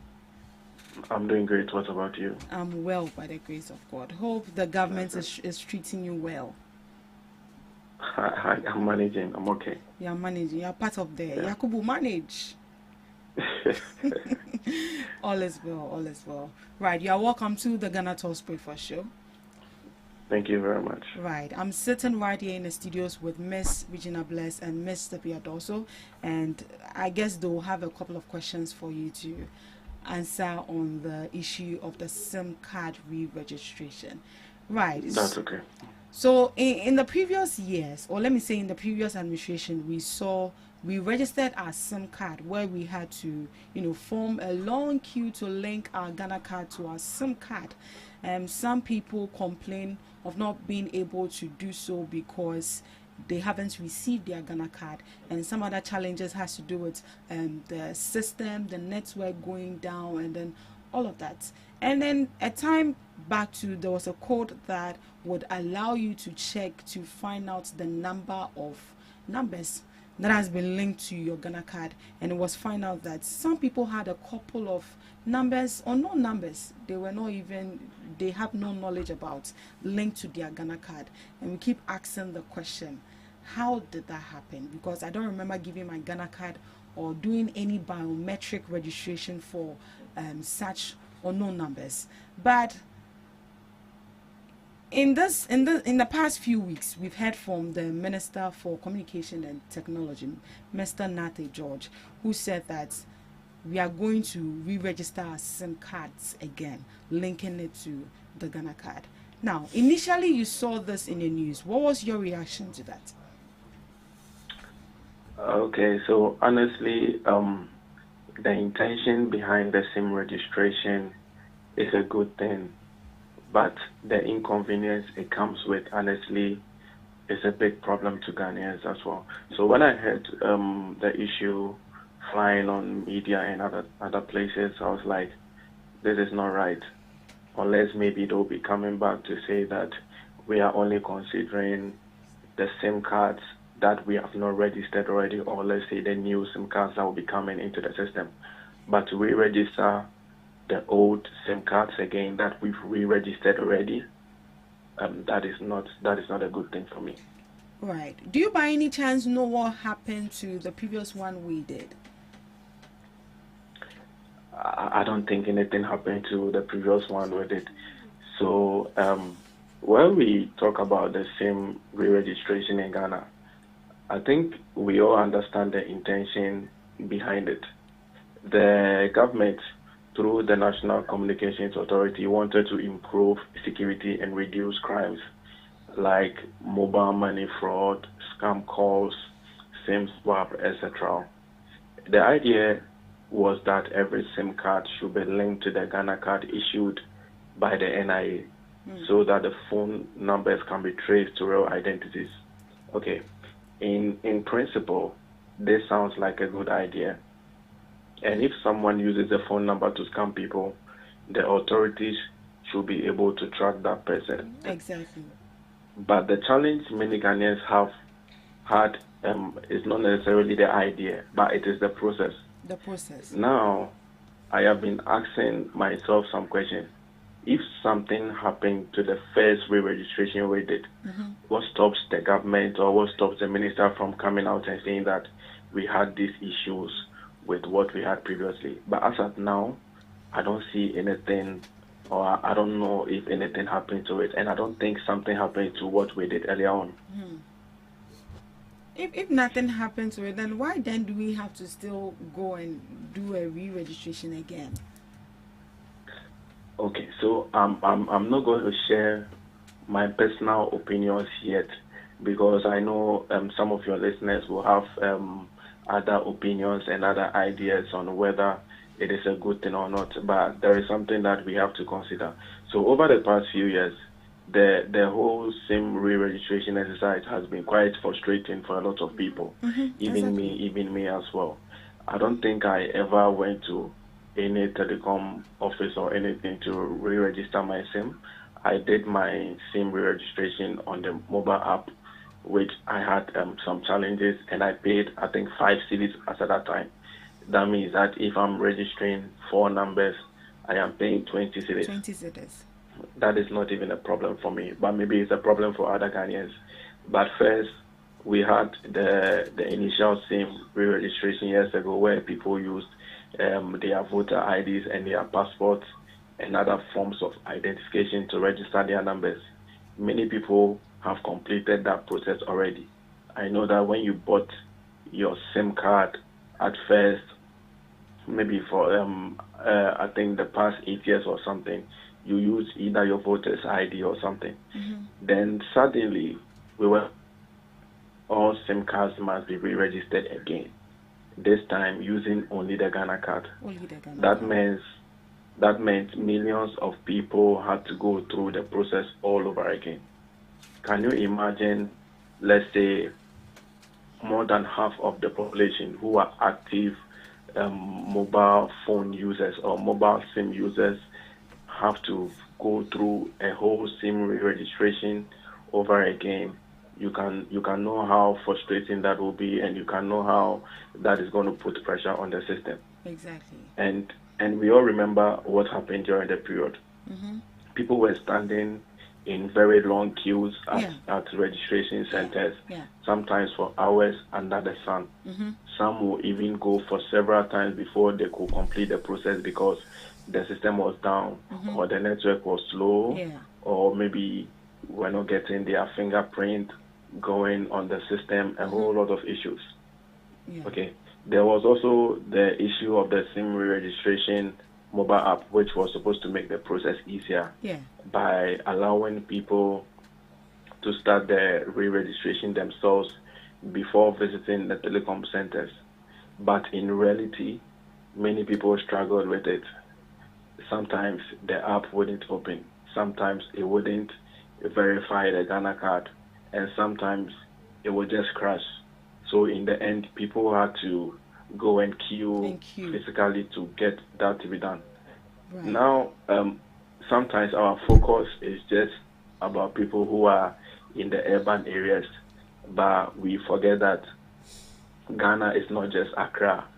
Even in parts of Accra, we have rural areas where people are not in the cities and they are meant to move from those places to go to places where they can have that re-registration done. And people are losing productive hours and spending extra money just on transportation to register a common SIM card. Where in the Western world, when you go into a store and buy a SIM card, it's just like you are buying curry or something at a shop and it's registered for you there and there. And even their systems with all what they are doing now is even better in tracking whatever is going on. I don't know why we have this problem in Ghana that sometimes when we bring a very nice policy, we feel like we have to frustrate the citizens before they can even enjoy that thing. Exactly. Everything about Ghana, when we are bringing nice reforms, it has to come with some frustration if you really want to enjoy the benefits of that. Why would that be the issue? I don't think this is a call in the right direction to say that I should go and re-register a SIM that I've re-registered already. What is the point? That's very true. What is the point? Right. And sometimes I ask this question that recently the National Identification Authority were saying that they had some data mismatches and some things going on in the database and all that. And we know that our SIM cards are linked to our national identification. So if there are major issues, I have registered the SIM card already. What shows that if I go and re-register it, this problem will be solved? Why don't we solve the issue from the root? Let's say solve the issue from the National Identification Authority and make this thing work. Unless they are saying that they are going to nullify whatever registration we have done because they feel like some agents have used other people's details to register some SIM cards for other people to use. Now, I think there was a time where you could, or I think it's still in the system, where you could check the numbers that are linked to your Ghana card. To your Ghana card. It's so easy for somebody to check just check the details of your Ghana card. Let's get a platform where you can check the numbers that are linked to your Ghana card. If you feel some number is linked to your Ghana card illegally, it's either you are going to the same company or you are going to any designated place to get that unlinked. As simple as that. I don't think you should stress anybody just to go and do a SIM re-registration. Right. Now, it actually looks like the Ghana card is the only gateway to register your SIM card. Do you think that is right using just the Ghana card as an identity to register our SIM, or there could be other alternative? It could be the national health insurance, it could be our voter's ID or something. Should the Ghana card be the only identification card to register our SIM cards? Okay, so to address this question, as of now, in our country and with the whole national identification system that is going on, the national identification card, that is a Ghana card, supersedes every identification card that you have. Okay. So currently, even if you want to register and get a passport, you need a national identification card. That is a Ghana card. The Ghana card. It supersedes every identification we have. And I think it is best that we maintain the Ghana card as the only means of identification so that it makes it very uniform. It makes it easy to track. It makes it easy to keep the inventory rather than using other forms of identification.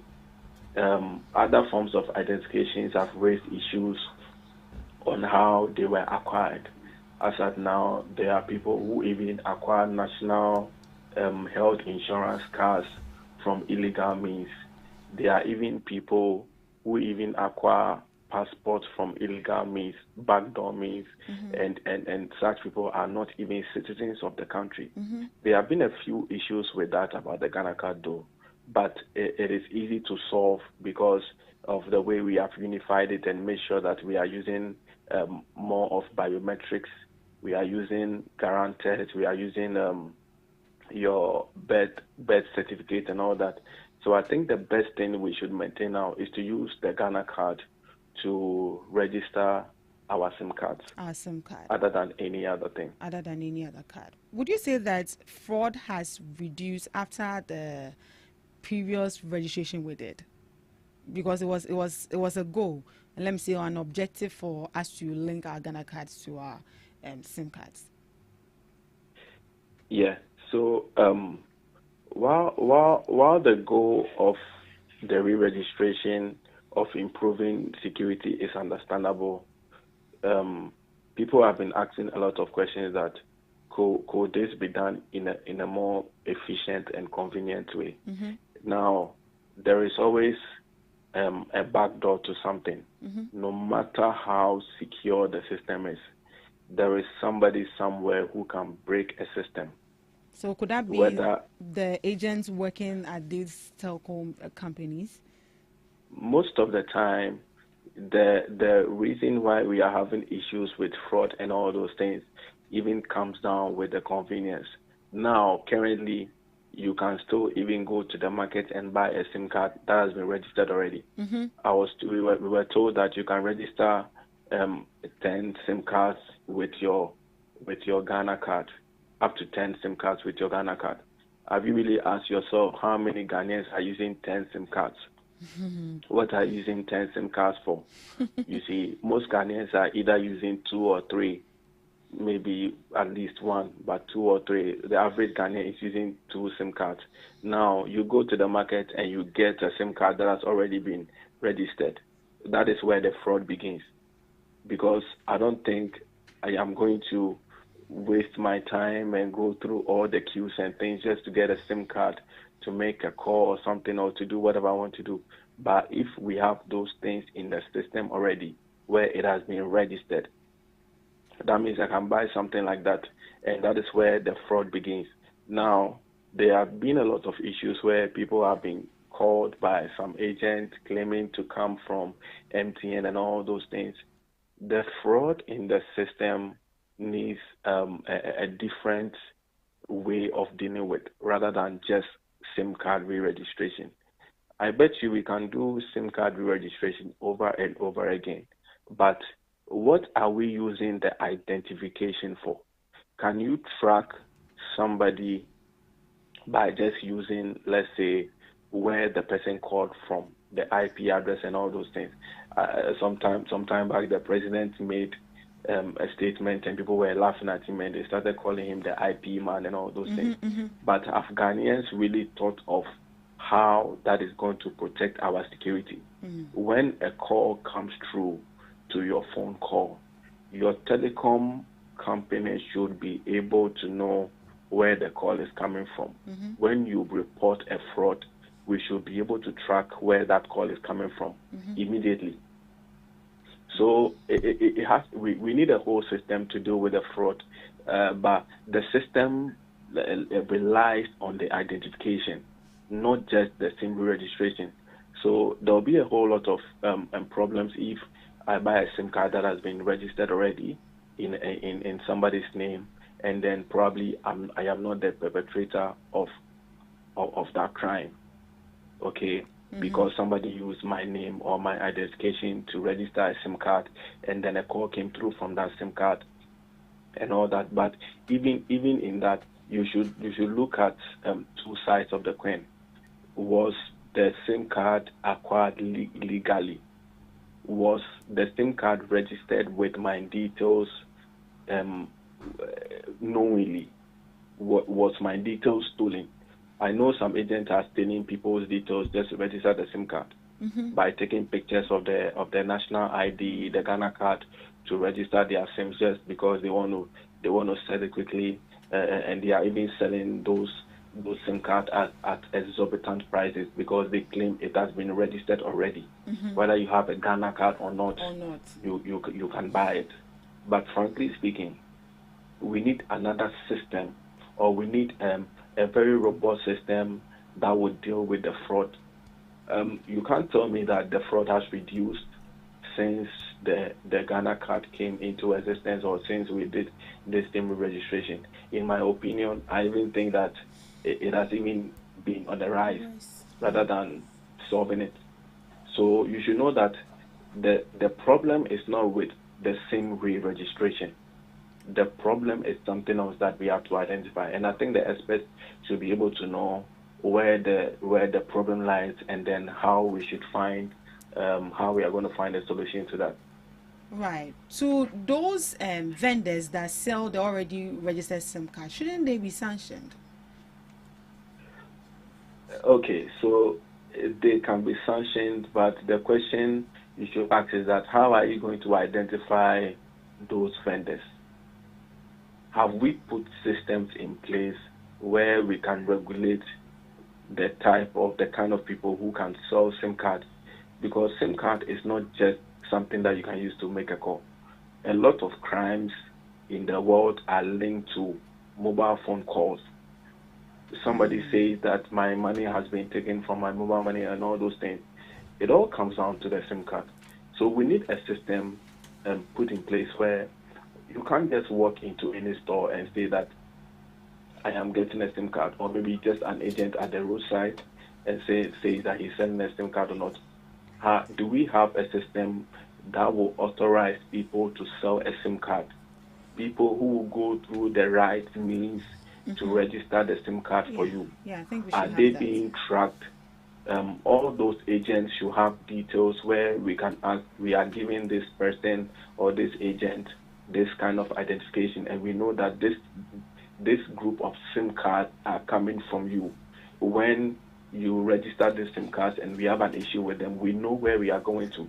Rather than just saying that we should just go and re-register the SIM card. And it will shock you that even during that re-registration, there were agents who were just at the roadside re-registering the SIM card, which was supposed to be free, but they were re-registering it at some prices, 10 cedis, 20 cedis, just because they are trying to solve the inconvenience and helping you from moving to the main office to register it. Were they authorized to register in a SIM card? Are they authorized to sell the SIM card? These are questions we should be asking, not just saying that we just want to get up and go and re-register, unless there is something about the re-registration that we have not been told yet. Just because it has been passed and then the cabinet says or parliament says that it has been approved.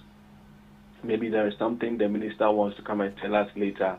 But as at now, the systems are what we need to be enforced. We have to make sure that authorizations, we have to make sure that things are strict in that manner before we can curb this issue of fraud and all those things. Otherwise, the SIM registration, maybe the next government that will come will also say that let me just re-register the SIMs again just to see how it's going to work. But that is not supposed to be the case.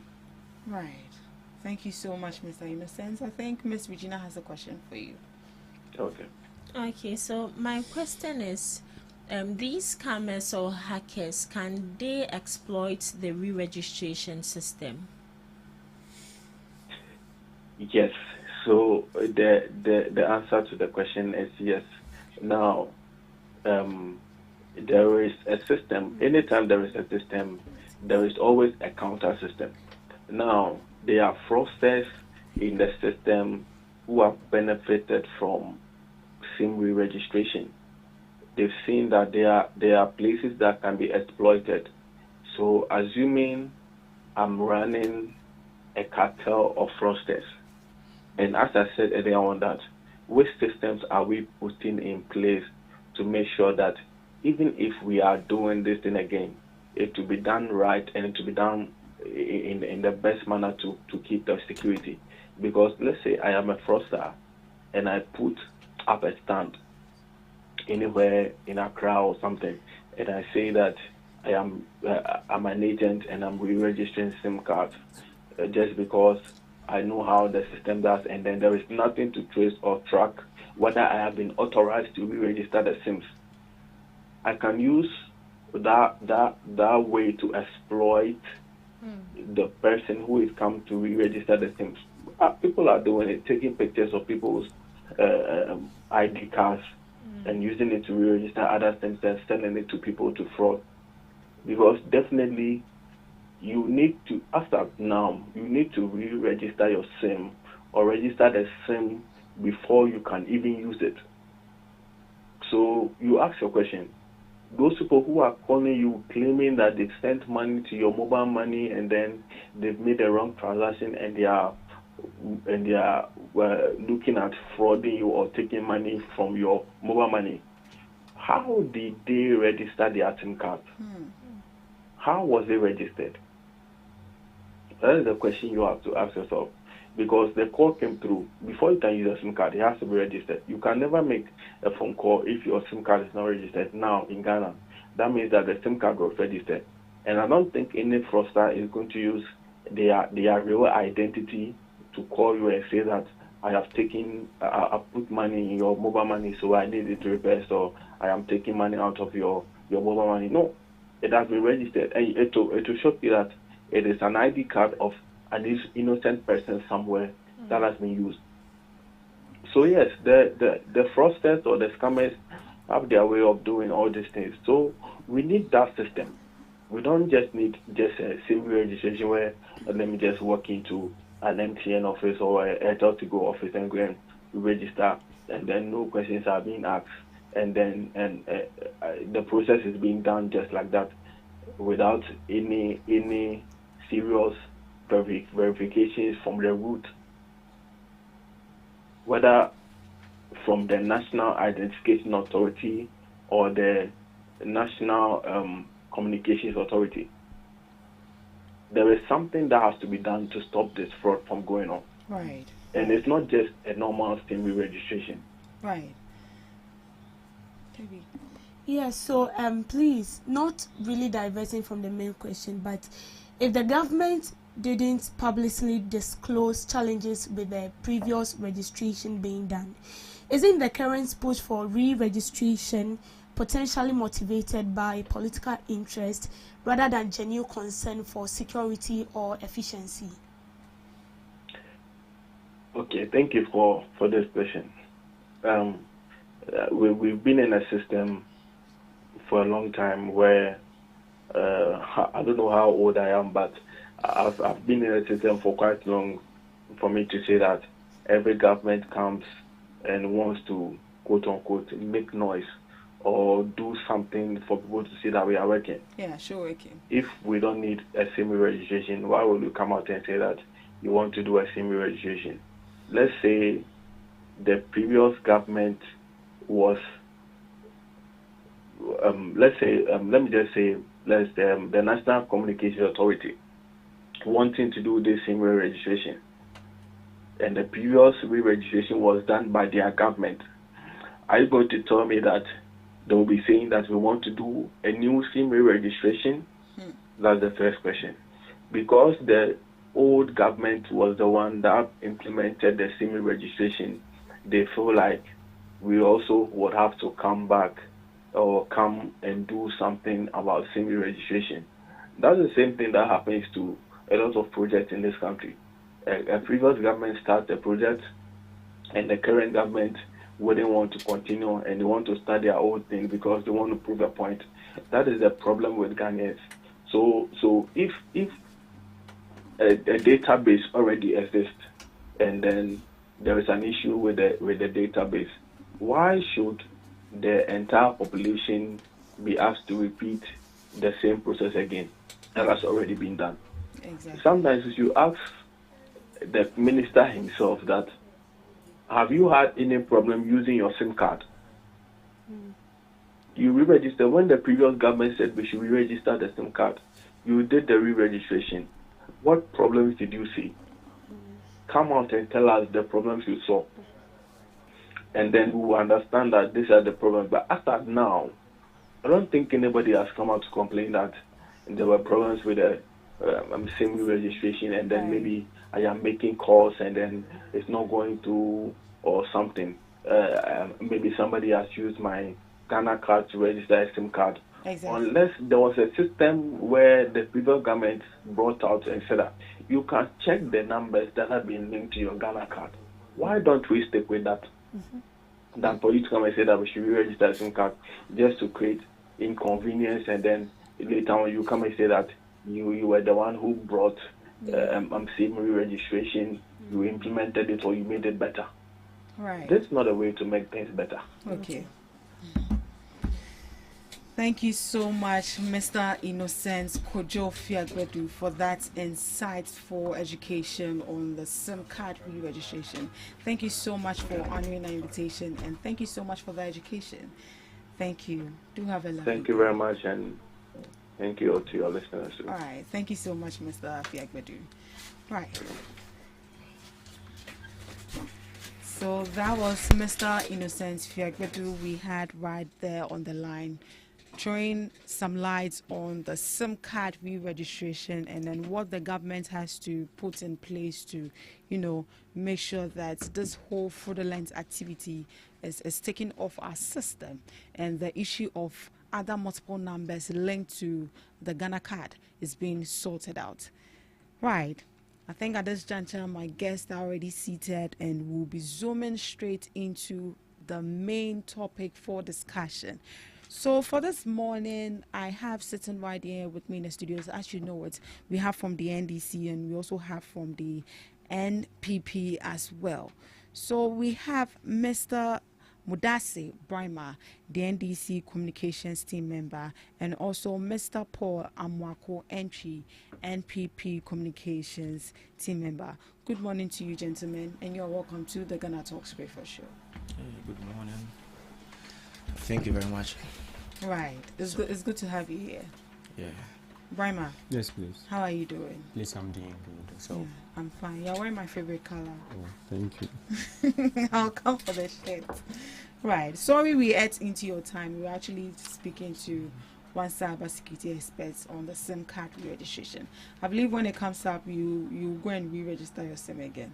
I don't know because my SIM is already linked to my Ghana card. It's already linked, so you don't see why you have to even do the registration again. Yeah, I don't see why I have to do it again. You don't see why. What about you? The minister has not given us any reason why those who have already been registered should also go and register again. We don't have any reason, so I think it's just a stress and waste of time. Right. You have refused to listen to the reason, or you deliberately just don't want to do it because it's not your party in government. Let's just face it. If it was your time that Esolowusu was doing it, I'm sure we would have gone to do it, and you justify it as well. So I'm come out we are all working for what do you call it? For the betterment of the people. You understand? Pardon my language. The minister is not just irrational out of nowhere. Just get up to decide to do a racing registration exercise. There is a reason backing it, and the reason is because you did shambolic work during your era. Like, you completely came to deceive all of us that our biometric system had been captured in the NIA system. They can use your fingerprints to do that. Not knowing that it's just about 70% of those who did the registration. About 30% couldn't do it. That is the fact. And these are some of the reasons why the minister said, we will not allow everyone to go. Not everyone is going to form a queue. those of us who have already done it, the 70%, I mean, you have some online process or online, code to be able to do it, sit at the comfort of your home. Now, the 30%, you will have to book an appointment with the NIA officials and go and do it as simple as that. So, I don't think, you see, it's becoming of the MPP to always want to, I mean, be seen going against government policies anyhow, just like that. No, you need to look at some of the issues, constructively. Because if you did a good job, we will not be here. You understand? And the reset agenda has come in a way that we are going to make sure that we do all the, the bad things and we correct the bad things that you did for the benefits of all of us. Because if you say, oh, your SIM card is linked to your Ghana card, so for that matter, that is enough. That is not enough. Because your name is not, as it were, it's not a reflection of your fingerprint. Because if we can only trace to your name, where is the database to ascertain that you and someone, you don't have the same name? You and someone may even have the same name. But what a distinct feature, differentiates you and the person is your fingerprint. No matter what, our fingerprints will never be the same. So those are some of the things that the minister is seeking to employ for us to be able to do this exercise very well in such a way that everyone will feel safe. There's no perfect system anyway. You understand? And it will come with its major flaw, but at least we will be able to reduce the risk, we will be able to reduce the constant inflow of these fraudulent activities. Because why not? Look at all these fraud people who are doing this scamming and order. Where did they get are you beginning with this topic, right? Where did they get our contact numbers from? It's from our own people. It's from those allegedly from those Momo vendors and whatnot. So at the end of the day, we need to even collectively help the minister and help the government to be able to eradicate some of these things. It's either we come together to make sure that yes, those who have been registered to go and register, those whose systems have not been captured, once you are sent a prompt, just do it and feel free, and let's move on as a country. We shouldn't be retarding ourselves because of politics and whatnot. The reasons are clear. They are genuine. Right. And so for that matter, I support it. And yes, I don't even know whether I'm part of the 70 or even 30% yet. Right. But as it is rolling out, I'm sure that we will to get the headway. Right. This is actually not part of our main topic. Right. This was just for the calling. Let me just say this. My brother was like to curb this fraudulent accident in the system. My sister, I registered this my SIM card with my Ghana card personally. But I still, these fraudsters still get a chance to even call me. They still get a chance to even call me. So what are they? What are the measures? What are they bringing? What extraordinary thing are they bringing on board? Okay, so what new? What new thing are they bringing on board? They still go with the same NIE system. The root cause of this should be tackled first. It's not about just coming in, just calling for another registration because you think maybe 30%. They didn't register it well. There will still be some challenges. Once we've not look at the root cause or the root cause of it, there will still be some challenges. But it's normal. Now I know the NDC grassroots the chairman of the NDC, Johnson Asedin. Why do you want to divert from the topic? No. I'm just divert from the topic. I'm not diverting. No, we are speaking about SIM registration exercise. You are saying don't allow him to divert from the topic. The chairman has not done anything. No, we are talking about a SIM registration. No, if you allow him, he's going to divert it, and I will also be forced to. The main topic is we've not even begun the main topic. So I'm just passing my comment. So don't pass your comment. When they give you your time, you can divert. Let's dive into the main topic. When you give you your time. Let's dive into why we are here. No propaganda. I believe we've all you've all seen or read of the Auditor General's report, and that should tell us that accountability is actually in question, and that is what we are going to be looking at this morning. So let's look at some 10 key highlights from the Auditor General's report on government arrears. So this report was actually read by the Deputy Minister for Finance, Thomas Nyako Ampem, who presented findings from the Auditor General's report on government arrears and payables as of the end of 2024. So these audit reports is from arrears and payables from 2024. So the audits conducted with international firms and PwC uncovered several irregularities and questionable claims within government spending.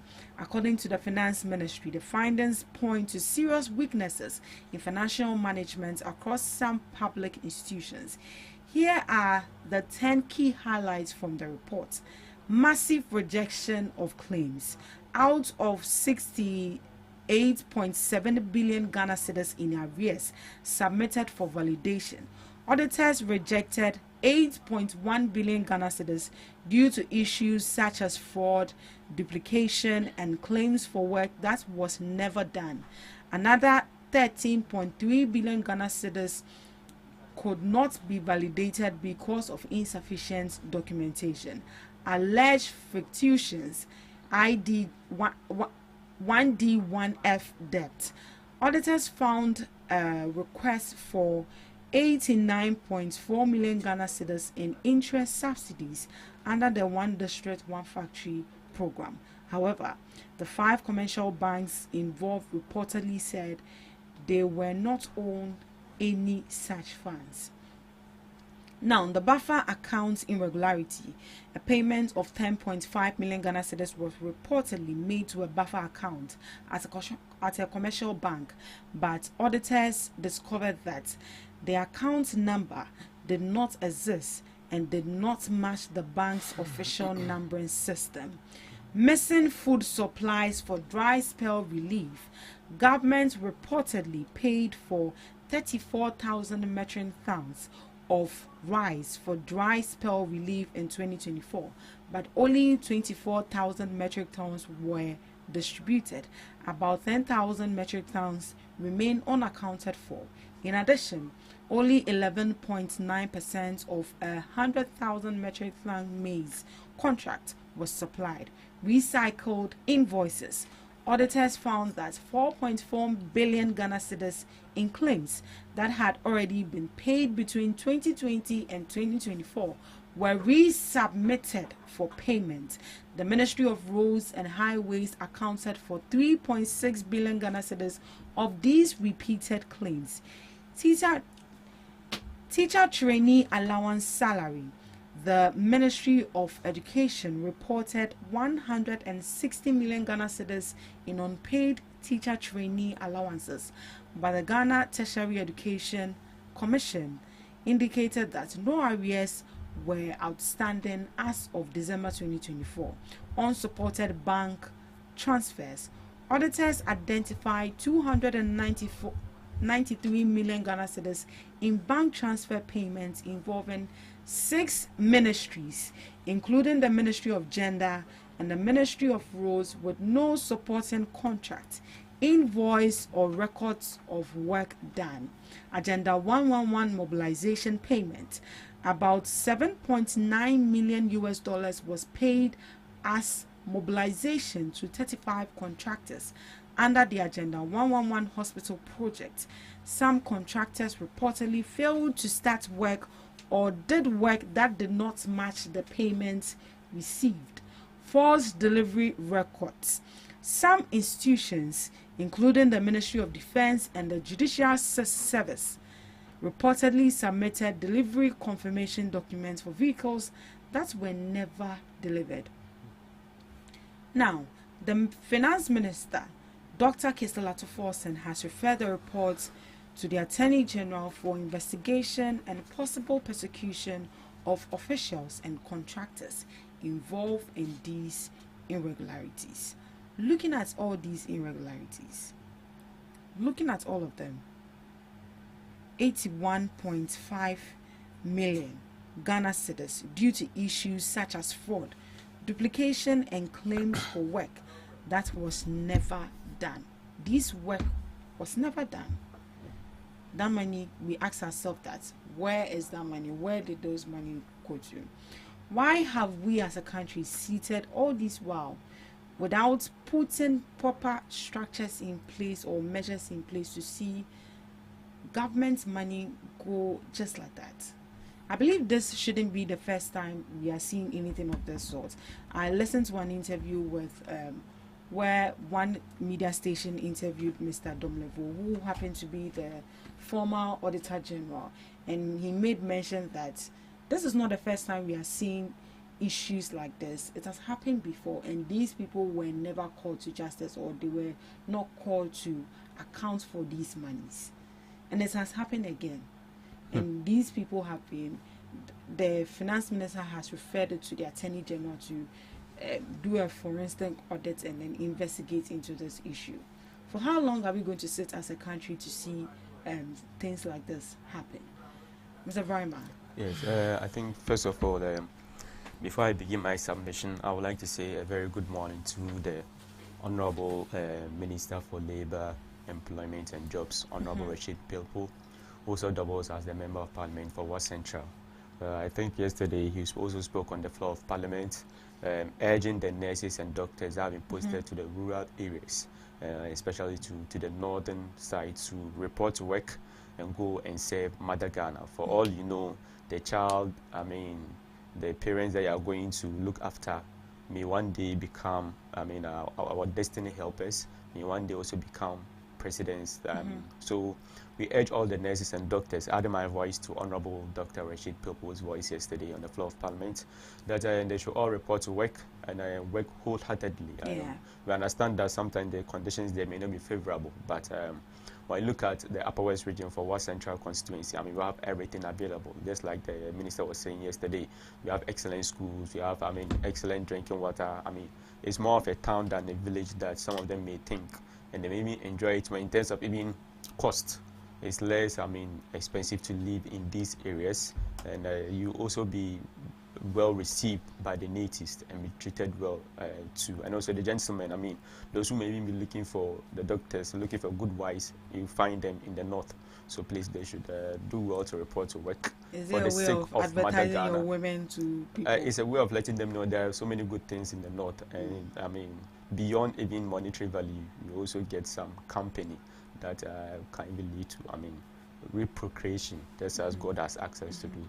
And so I would like to extend my good morning to the Honorable Minister for Youth and Employment, George Opariado. Recently he has signed a deal with the Japanese government to go into assist technical schools with some equipment. Some selected technical schools will be assisted with some equipment to go to roll out some of these apprenticeship programs, so that we started at SHS level even before they graduate. So good morning to the Minister for Youth and Empowerment, Honorable George Opariado. And lastly, Honorable John Dimelo. Ayawaso West Wagon. The time is going. He has been very good to the people of Ayawaso West Wagon, giving out the cocoa drinks, and he has delivered. I think he said it last week thereabout. Went to the primary schools, primary 1 to primary 4, giving them free cocoa drink, and that's a way of promoting made in Ghana goods. And kudos to him, and I know that the people of Ayawaso West Wagon are looking at his good works and will definitely reward him come 2028. When it comes to this topic, this malfeasance, corruption, all that, it is a sign that what we experienced in the last 8 years was clear sign of deliberate, intentional way of just duping the state. Because tell me, how do we have ministries? How do we have state agencies, state institutions sit down to watch this rot happen? Such that, didn't we have people who will go to ascertain whether work has been done for monies to be released? When we say Kenny Oforiatta, they say we shouldn't mention his name. Who gives the financial, the final, signature for monies to be released? The finance ministry. How did you ascertain whether work has been done or not? How does GTech, a ministry comes to tell you that GTech says that we owe arrears of students or nursing training allowances, teacher training allowances, that you do not go to confirm if indeed GTech has even made such claims. You do not go to confirm if indeed you even owe these people. So what were they doing there? So for me, we need to really, sanction these people. The NDC government has to really, His Excellency John Dramani Mahama and the Attorney General has to really take these things up, because we will continue lamenting.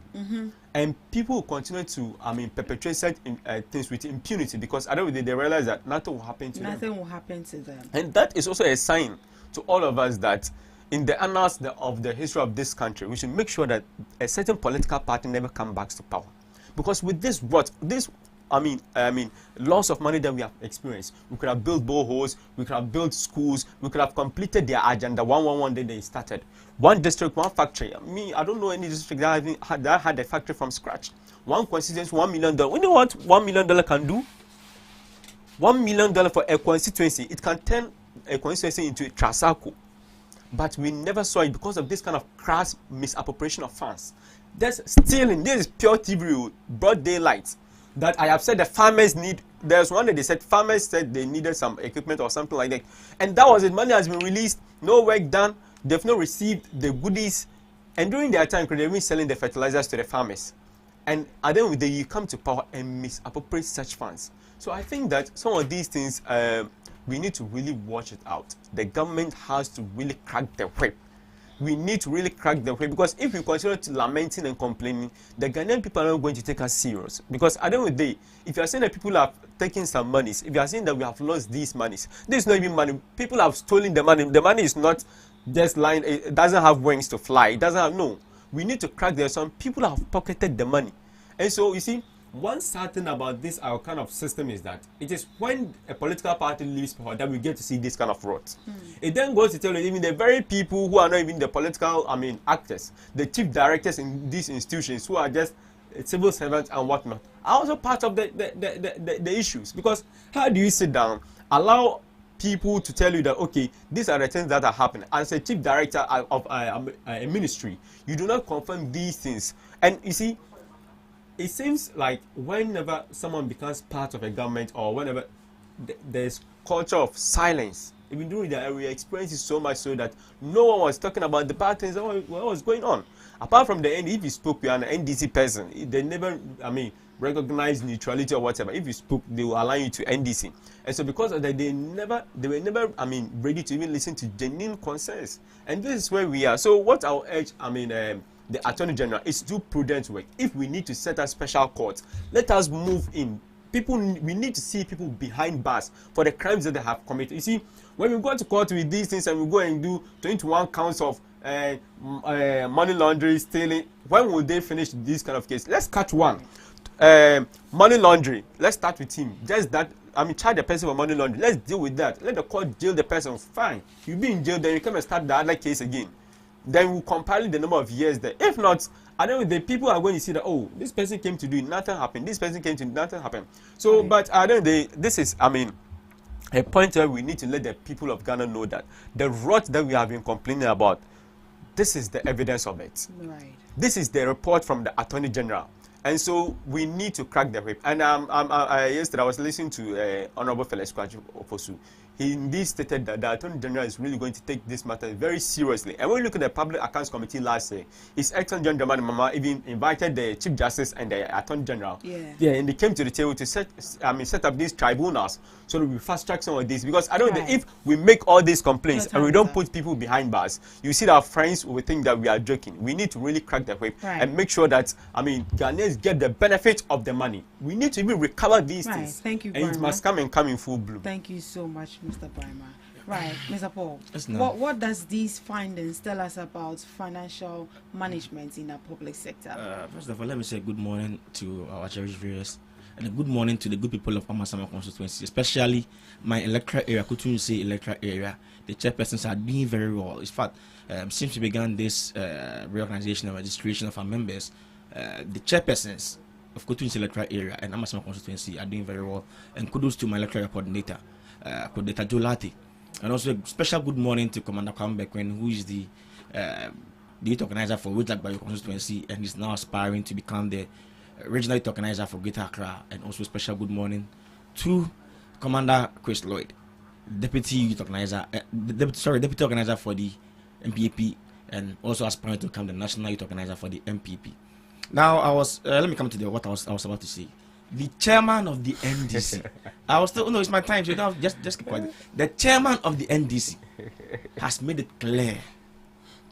he has shown us a picture or a true reflection of who the NDC or who their followers are, of who the youth of the NDC are. The chairman of the NDC, he made it clear that they are recruiting about 5,000 people, and about 500,000 people were able to register or were able to buy the forms. And he said, if we recruit all these 500,000 people, who are going to arrest the thieves?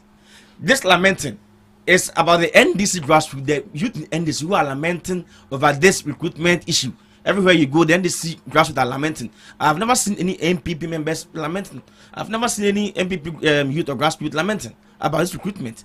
It's the same NDC grassroots who are lamenting. And the chairman of the NDC made it clear that if they recruit all these people, those people lamenting, who are they going to, who's going to arrest the thief? Or who are going to arrest the thieves? Meaning the thieves are part of those who bought the forms.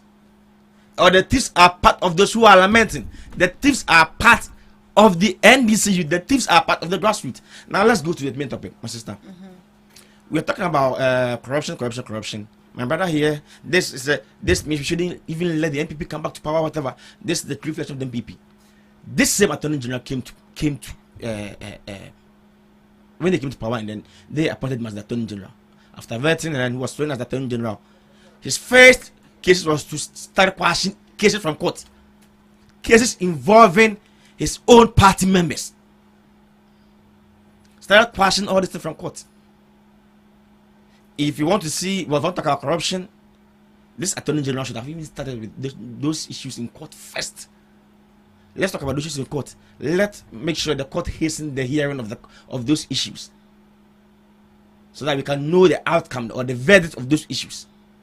But the Attorney General, in a haste, went out to just quash certain cases. The Saglemi issue, the money involved, but done a lot of things. The Saglemi issue.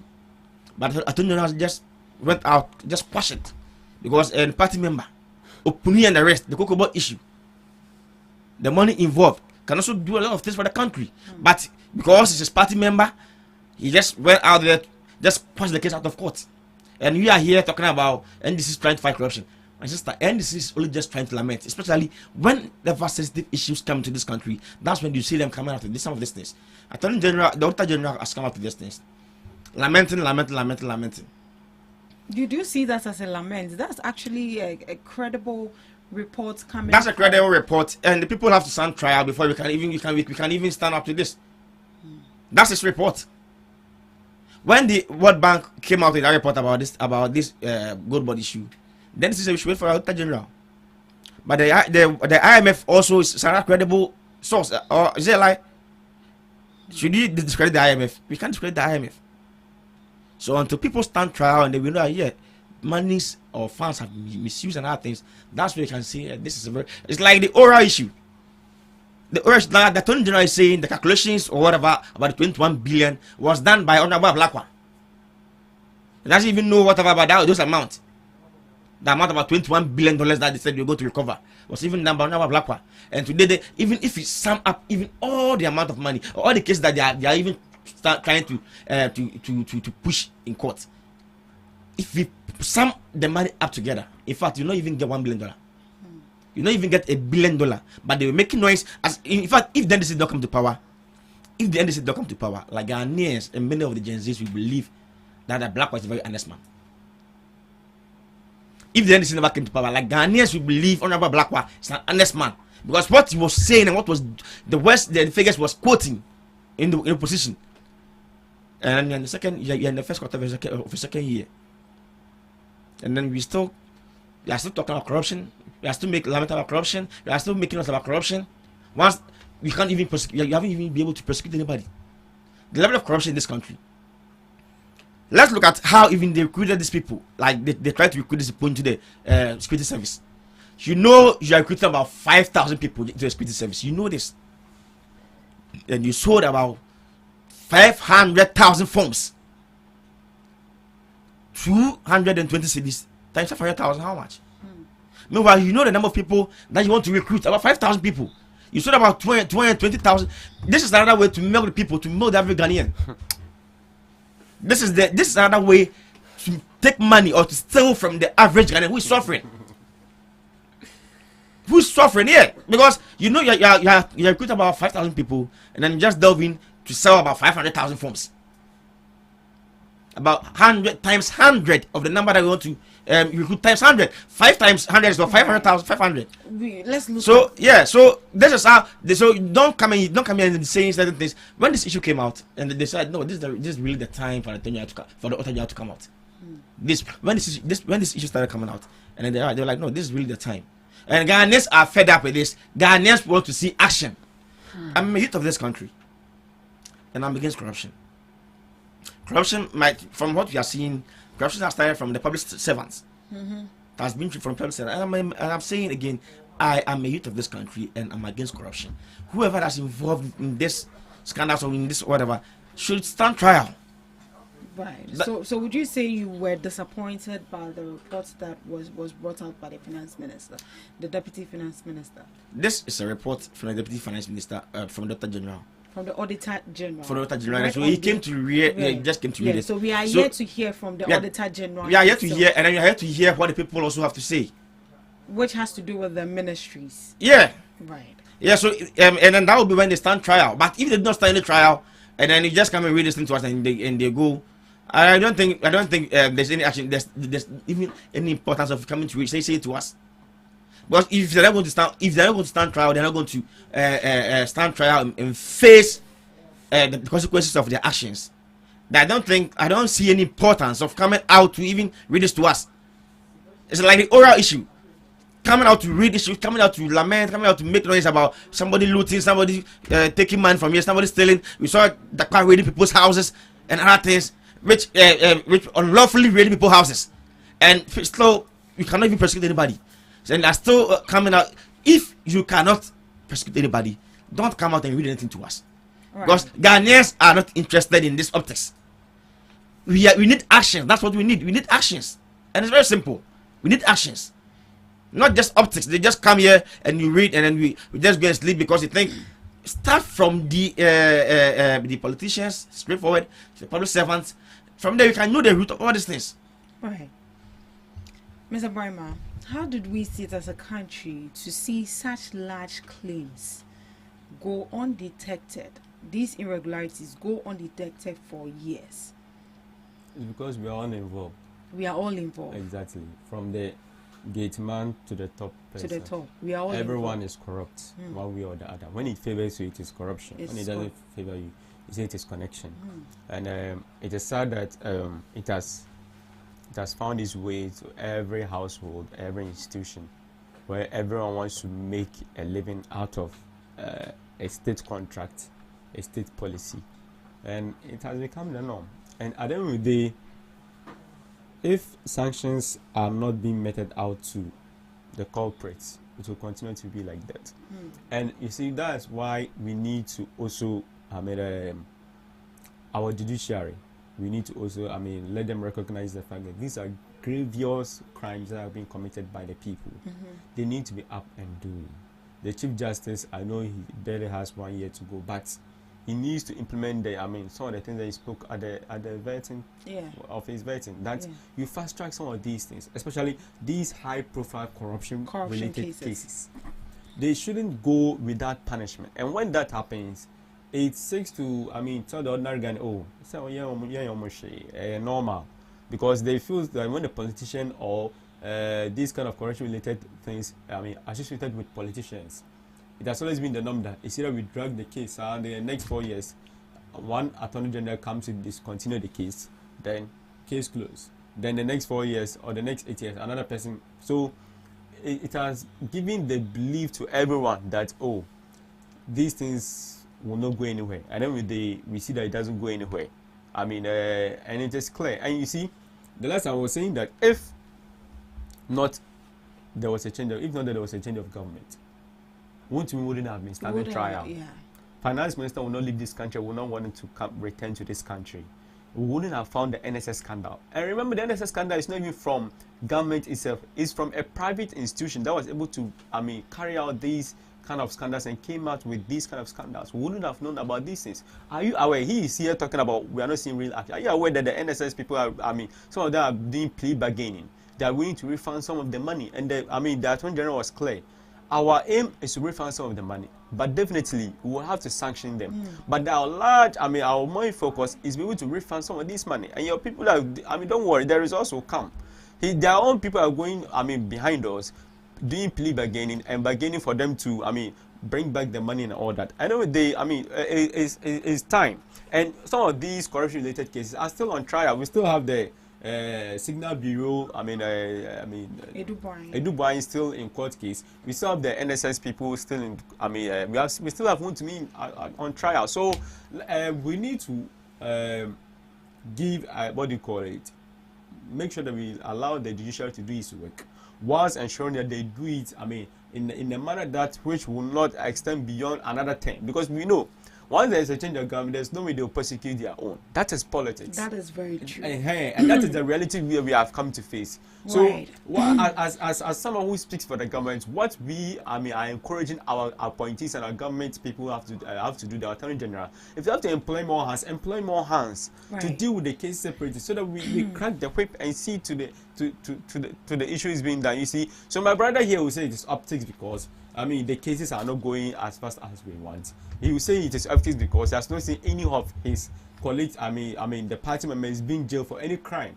So he is right in his his delivery to say that these are for optics. But when we crack the whip, when the Auditor General comes with this report, and you see, we need to also let the Auditor General also know. I don't know how they do their work, but listening to the former Auditor General, these things take long time. That's why sometimes it goes into the next person's administration, which is not fair. Yeah. All the things that happened in the 8 years, the supposed financial irregularities, we use English to cover these kind of things. Thievery, stealing, pure stealing of state funds and Ghanaian money over the last 8 years.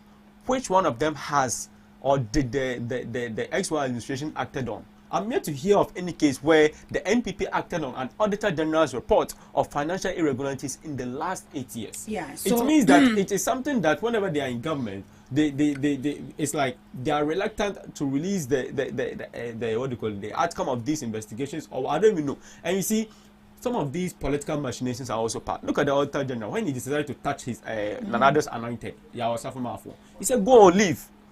He made the Auditor General to go on by force leave, by force retirement. That is the kind of presidency that we have. And today, His Excellency John Dramani Mahama is standing firm that indeed we are going to measure and set up tribunals to deal with these infractions, especially even things that came out of the Public Accounts Committee at Parliament House. So my brother should have faith. I know they will crack the whip. And when he sees his colleagues behind bars, I hope he doesn't come to see and say it is political persecution. Because the rot that we are seeing today, we shall never see it again. Right. Mr. Marco, what is the cause of all these fictitious claims, of all this forgery that has to do with the receipt? What is the cause? Why do they do that? I can't speak on that. I don't know why they do that. Want to fund party yes, No. I'm no. Let's not. If you want to go that way, we can all do propaganda. You can all do propaganda. I can't stand here and say, because some of them do it for the personal reasons. The money goes directly to their pocket and other things. So that's why I say I can't stand here and say why they do that personally, as to why personally they or could it be that they do that because they've seen that nobody has been used as a deterrent? So even if you're talking about a government that have been able to even jail people, you mentioned MPP from Kufuor's era. You mentioned even Ronaldo came to ASN and the rest. They're facing trial. We're in prison and the rest. If you're talking about government that have been able to jail people because of corruption, if you're talking about government, a party that have been in power and have been able to jail people because of corruption, it's the MPP. The NDC cannot mention any. The NDC cannot mention any. Maybe I don't know if they are yet to. So I don't know if they are always claiming the MPP doesn't care about corruption and other things. It's so sad. Right. We are facing the, let's be real with ourselves. Corruption has been from everywhere. Even our market women, even our schools. Everywhere corruption has been there. When corruption starts from home. It me our teachers would tell us this particular book is 10 cities. We women tell our mother it's 15 cities. Then and we will use the same behavior to grow and then become politicians and other things. Even now, he has been a politician. Is it a lie? he has been in student politics before, and even going for elections on campus, he knows how it is. The money the money then the vote buying they do on campus, even to win election on campus. So this thing starts even when they are in school. So they'll start all of this when they're in school. Then the universities going for elections in the universities, and then when they graduate, and when they are given the opportunity to serve the nation, they continue with whatever they were doing in school. They continue from there. Right. So it's not about party can also be prosecute people, and I'm not the one who is disappointed. I mean, many Ghanaians. We are all disappointed. Many Ghanaians are disappointed. It's not come say that the guy sitting here is disappointed, because no, many Ghanaians, even when the Auditor General, when they posted this thing, when some of the media houses posted this thing, this losses that we are seeing, the comment section, if you go there, if you are not ready to prosecute anybody, just keep quiet. If you're not ready to prosecute anybody, if you're not ready to make sure anybody goes to jail, don't come and tell us anything. Everybody's disappointed in this government. It's really true. It's really true. Everybody's disappointed in this government for failing for their slowing and other things. And then you are saying 1 year before Naba Blackwell came out with this monies and other things, it means they have clear evidences about all these cases, and then the cases are more than 1 year in court, and then then even the evidence will prosecute them, because if you have clear evidence, I think the prosecution will the trial will even move faster. You can see they are suffering with evidences. Then they see an attorney general as suffering evidences. Yeah, with evidences to back their claims. That is why they haven't prosecuted. That's why they are struggling. Yeah, they are struggling because Chamaun to me is still contesting for the chairmanship for the MPP. They'll be having this case this Monday, right? That the final verdict will come out this Monday, and they're still campaigning. Right. So that takes me to this particular question.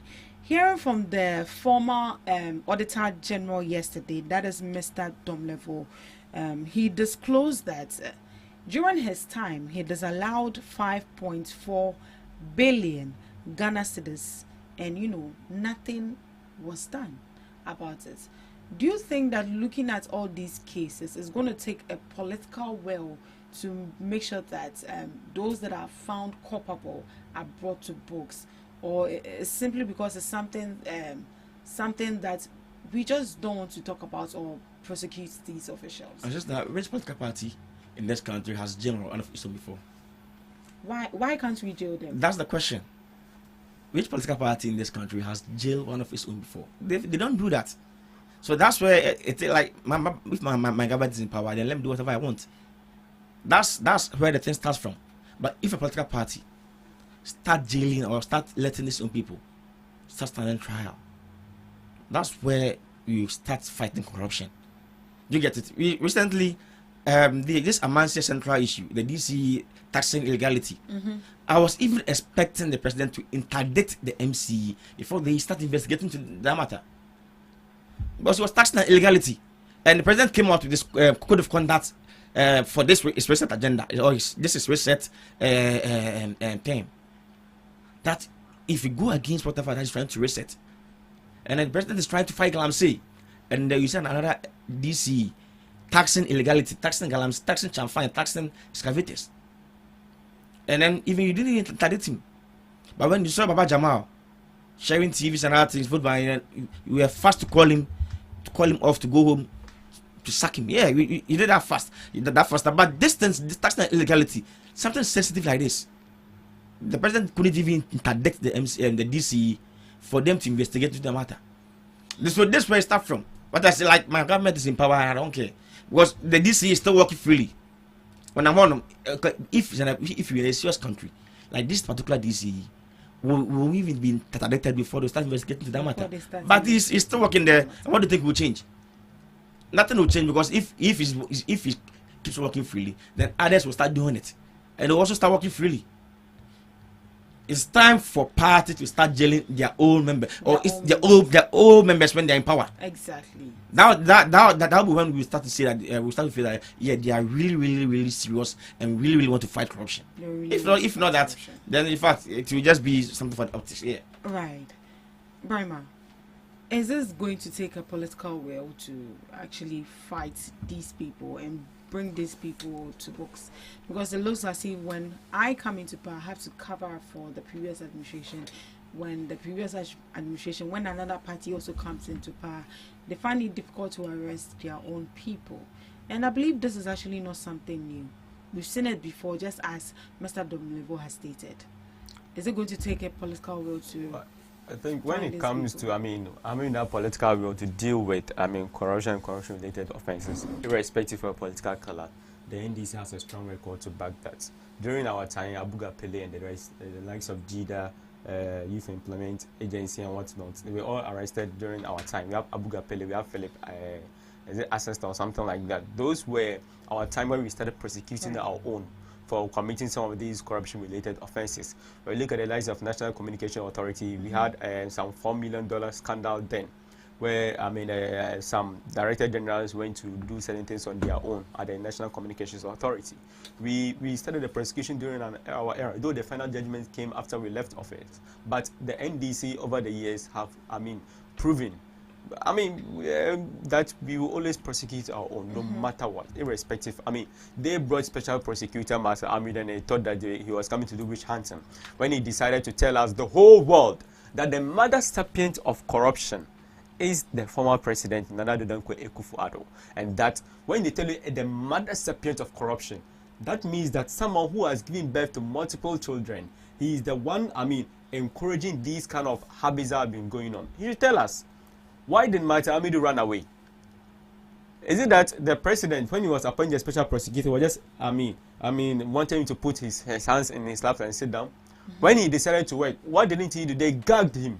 So when it comes to political will, we have demonstrated over the years. Look at Kesi Ajabin. Today, he's been able to go after our own people. He's been able to, receive corruption-related, issues and freely. We've not heard him come to cry to the media, to come and tell us, Drew, what do you call it, Mrebia, and also call, and I say, Visa. We've not heard anyone come to tell us, the likes of Matt, come to tell us that the president is, preventing him from working.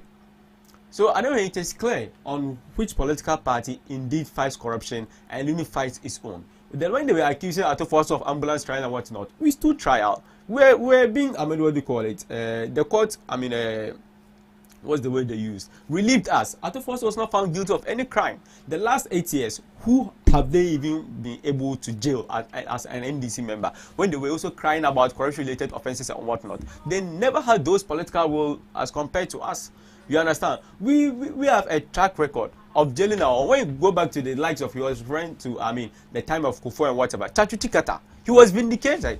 He fought against those kind of what do you call it, injustice. You cannot forcibly put someone in prison to gain political favor and come and say, I want to do a presidential pardon and all that. Kufuor wanted to use that one as a way to gain political, to see, for people to think that he's fighting corruption. By the way, the Chachuti fought against it, and he came out vindicated that those, what do you call it, the jail that he went was not proper. It was not in what do you call it, in accordance with our laws. Right. And so, there's no track record of they being, stronger. But then with the NDC government and currently His Excellency John Dramani Mahama has committed and has proven that at the end of the day we are going to make sure that we put those people who have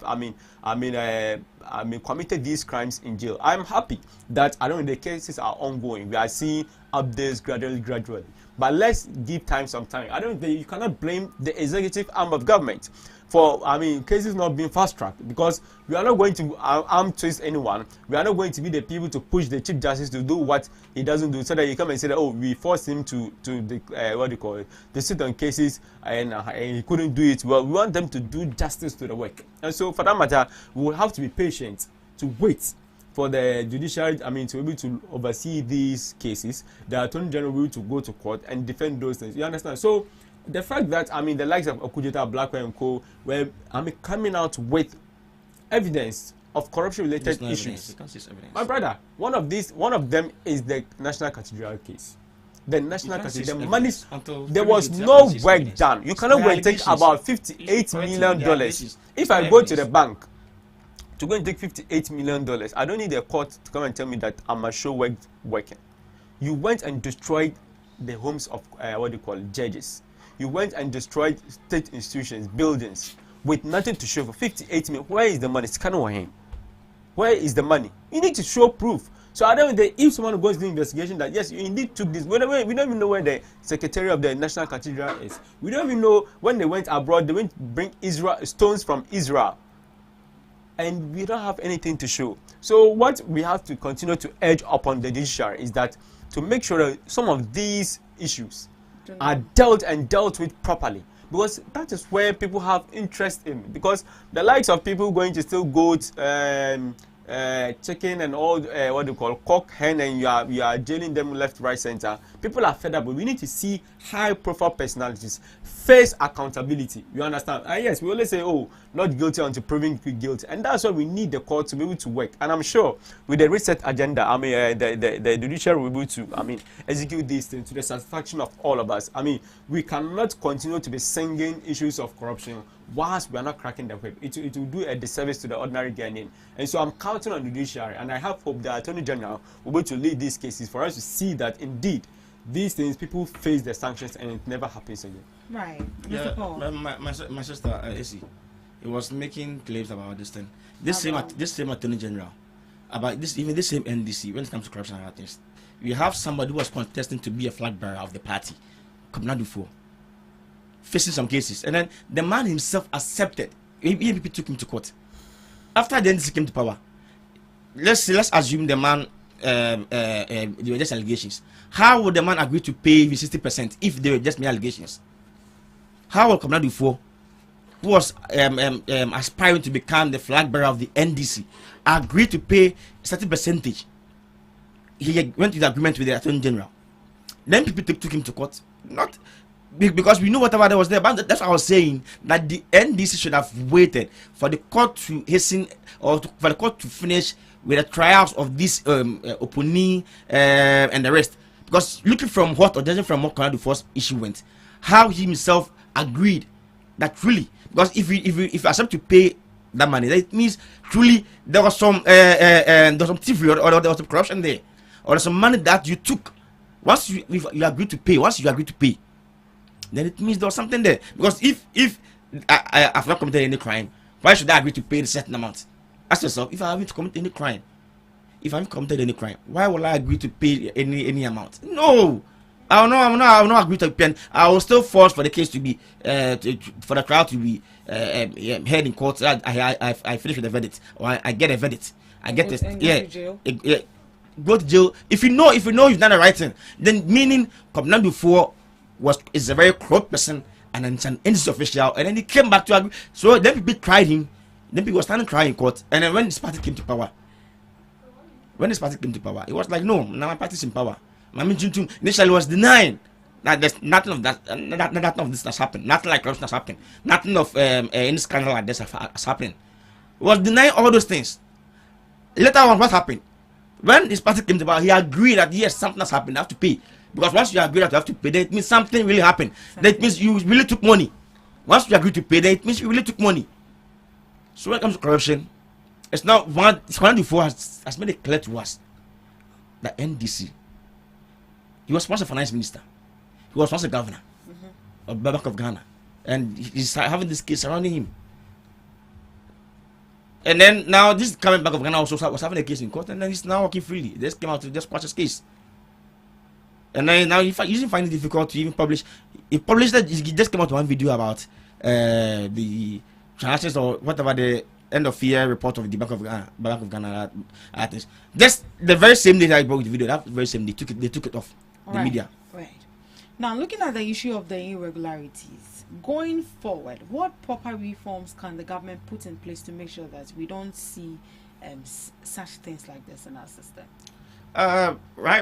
For currently, I believe we still have state institutions that are responsible for taking these things. That's the one, the Auditor General. After the Auditor General has done this thing, we have state institutions. When it comes out of the research report, we have state institutions that have to take it over from there. Right.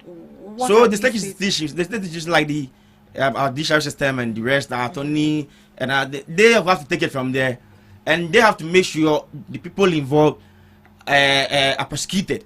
If they have concrete evidence, they have the right evidence. They have to make sure the people are prosecuted. They have to go to jail. And if they have to recover the money if they can recover the money, then they have to recover the money. It's just simple. This after reading it, after coming out with this all these allegations, I'll call them allegations. After coming out with all these allegations, it shouldn't just end there. I mean, we should just the other state agencies in charge of handling the rest, like prosecuting or making sure that this case really be heard in court and other things. They have to make sure this case it shouldn't end there. That's the main thing. It shouldn't end there. But once after reading all this to us and it's SCA, then it means there are institutions. What are they doing? What are they doing? Right, Mr. Brima. What proper reforms should the government put in place to make sure that we don't see anything of these such? And just like I've said, we need to make sure that we go after those who have perpetrated this crime, and that we ensure value for money anytime we have to roll out some of these works, whether it is a contract, whether anybody comes tell you are owing someone's arrest. You need to do proper checking and investigation before you release money.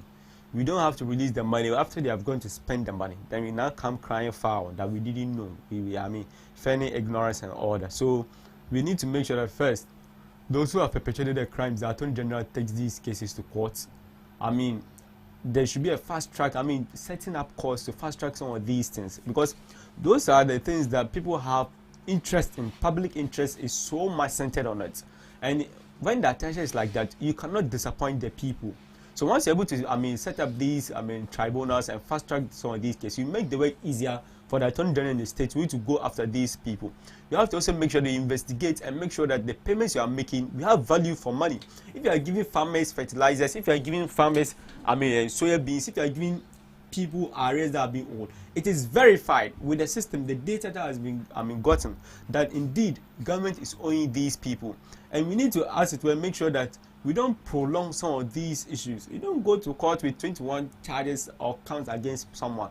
Just pick one of them, use it against the person, have enough evidence and fight against it. That's why we have some of these cases being prolonged. We need not prolong. So I don't think these are some of the reforms that the government have to implement. And I know that His Excellency John Dramani Mahmoud and this government we are committed to doing so. And kudos to the Auditor General anyway. I don't think they have done a good job. Serving mother gun, because some of them, internal audit, some of the state institutions, they need to strengthen their internal audit, because we have internal audits in every state institution. They audit to make sure that indeed we are requested for 20 bottles of water. The 20 bottles of water are for 20 members of our staff. The chief director confirms it. There is financial clearance by the finance minister. So the internal audits of these state institutions too needs to be strengthened. What are they lacking? They need to tell us. What are they lacking? Is it that they are also their pumps are being oiled and they are also part of the, this kind of scandals? And we need to even go beyond arresting or dealing with the politicians. The civil servants who have stayed there for so many years, government go, government come, the person is still sitting there and watching over these rots. It's time they also start even blowing the whistle. You need to be a Ghanaian, you don't need to be a spectator. So some of these things we need to encourage, those civil servants, we need to encourage people who have seen crime to be able to report crime. And these are some of the reforms that we need to do. And we need to realize that, you see, as we are perpetrating those crimes, you are not only perpetrating it against buying is all of us. Because at the end of the day, if government lacks money, if government lacks finances, it will come back to us. They promised us that e-levy was going to solve all our problems.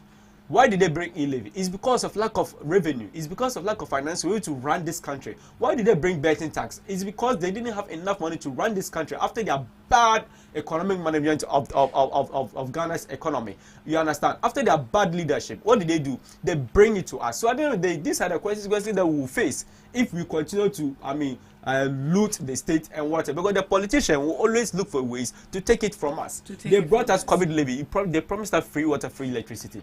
We had the likes of their content creators and whatever going around, sitting on the taps, wasting water, because then the government promised free water, free electricity. When it came to 2020, what did they tell us? They told us that the water and the electricity was not free anyway. We were going to pay for it. Brought us COVID levy, brought us betting tax, brought us e-levy. E-levy, they swore heaven to earth that it was going to solve all our problems. Fought the NDC minority then and implemented it. We had a whole Supreme Court, indeed, justifying their point that without the e-levy, Ghana was going to face economic woes. And for that matter, the e-levy was properly implemented, was properly passed in Parliament. thank God we have a change of government. Today, at least, it has eased some of the burden. We need not, worry about e-levy. There's no COVID-19 levy. There's no betting tax. There's no emission levy and all that. It has brought some relief to all of us. So at the end of the day, we need to, collectively as Ghanaians, support the government by making sure that we report some of these frauds, by making sure that we abstain for some of these corruption-related offenses. Because at the end of the day, it is going to come down to us. It is coming to bite us. The government today is still in IMF condition. Why? Because some people crass mismanagement of the economy, crass incompetence. Why? Because they couldn't manage the economy in such a way that we could not go back to IMF. They had to finally succumb to IMF. And because of today, we have a quarterly increase of electricity tariff. Who is paying for it? The ordinary Ghanaian. Who is paying for it? The ordinary Ghanaian. IMF report. Oh my God. You don't know that you went to sign the IMF. Which page of the IMF report? Then the page number. Then we can take it from I do not need to. When you're done, I do not propaganda. Oh my brother, allow me to flow. You finish the left. Today you have been a good person. I don't know why this last we can't take small. Just 1 minute. Small destiny you can't take. No, you can't just mislead. No, you just can't mislead the public. I am telling you that quarterly increase as a result of the IMF deal, and anyone can. What do you call it? Go and search for it. If you don't believe it, go and search for it. And I'm standing on it that indeed it is because of your crass mismanagement, it's because of your crass incompetence, it's because of your reckless management of the economy. To just clear everything.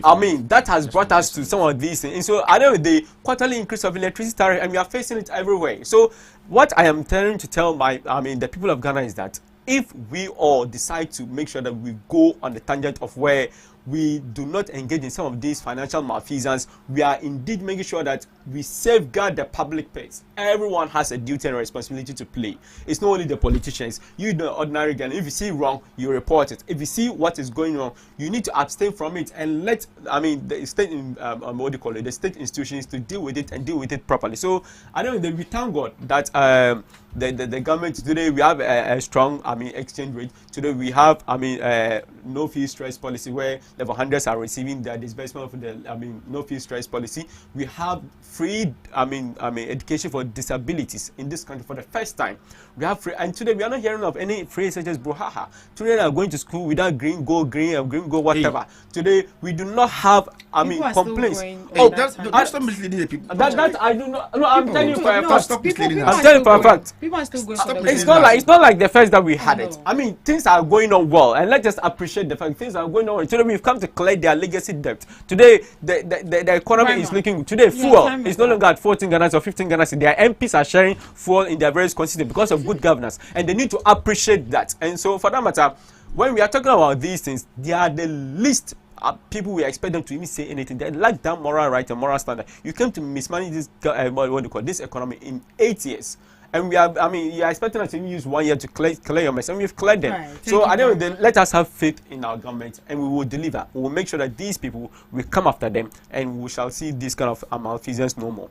Right. My sister, when it comes to this IMF issue, the NDC guys are trying to mislead Ghanaians, they are trying to misinform Ghanaians, and it's very bad. Ask any NDC member who claims that there's a negotiation or whatever in the IMF, though, that they should be quarterly increase or increment of tariffs. When they came to power, they went again to renegotiate with IMF. You know this. He knows this. When they come to power, even if you think the MPP didn't have a good negotiation with the IMF, when they came to power, they went for a renegotiation with the IMF. So stop making us about this, and then stop making even this IMF. Then they say have received trenches of money from the IMF. Now the MPP went to. You are also benefiting from the same IMF, using the same IMF to also keep this to stabilize the economy. You are using the same trenches that the MPP went. The money that the MPP went from the IMF. You've received part of this. You've received some of this money to stabilize the economy now. So stop making as if the IMF hasn't helped you. That's really helped you. Your first when it came to power, our first policy was free senior high school. We didn't hesitate. Our first year, that was our key campaign promise. Free senior high school. They were asking us where we were going to get money to even implement it. But when they came to power, we started it. Starting everything, you get it easy. Now ask him their key policy, 24-hour economy. When we ask them 24-hour economy, where's the money they're going to use to implement 24-hour economy? They'll tell you the oral. That's a black one. 24-hour economy is something huge. It's something costly. Where are you going to get the money to implement this 24-hour economy? Abraka will say the oral. they're going to gather money from the ORA. Until now, you are in the first quarter of the second year, and you haven't even recover any loot. Then it means the 24 economy is going to be something of a joke. You're not going to implement it, because where you're going to get the money to implement it is from the ORA, and even the ORA is not functioning now. The ORA is dead now, and then even to recover this loot, it's a problem.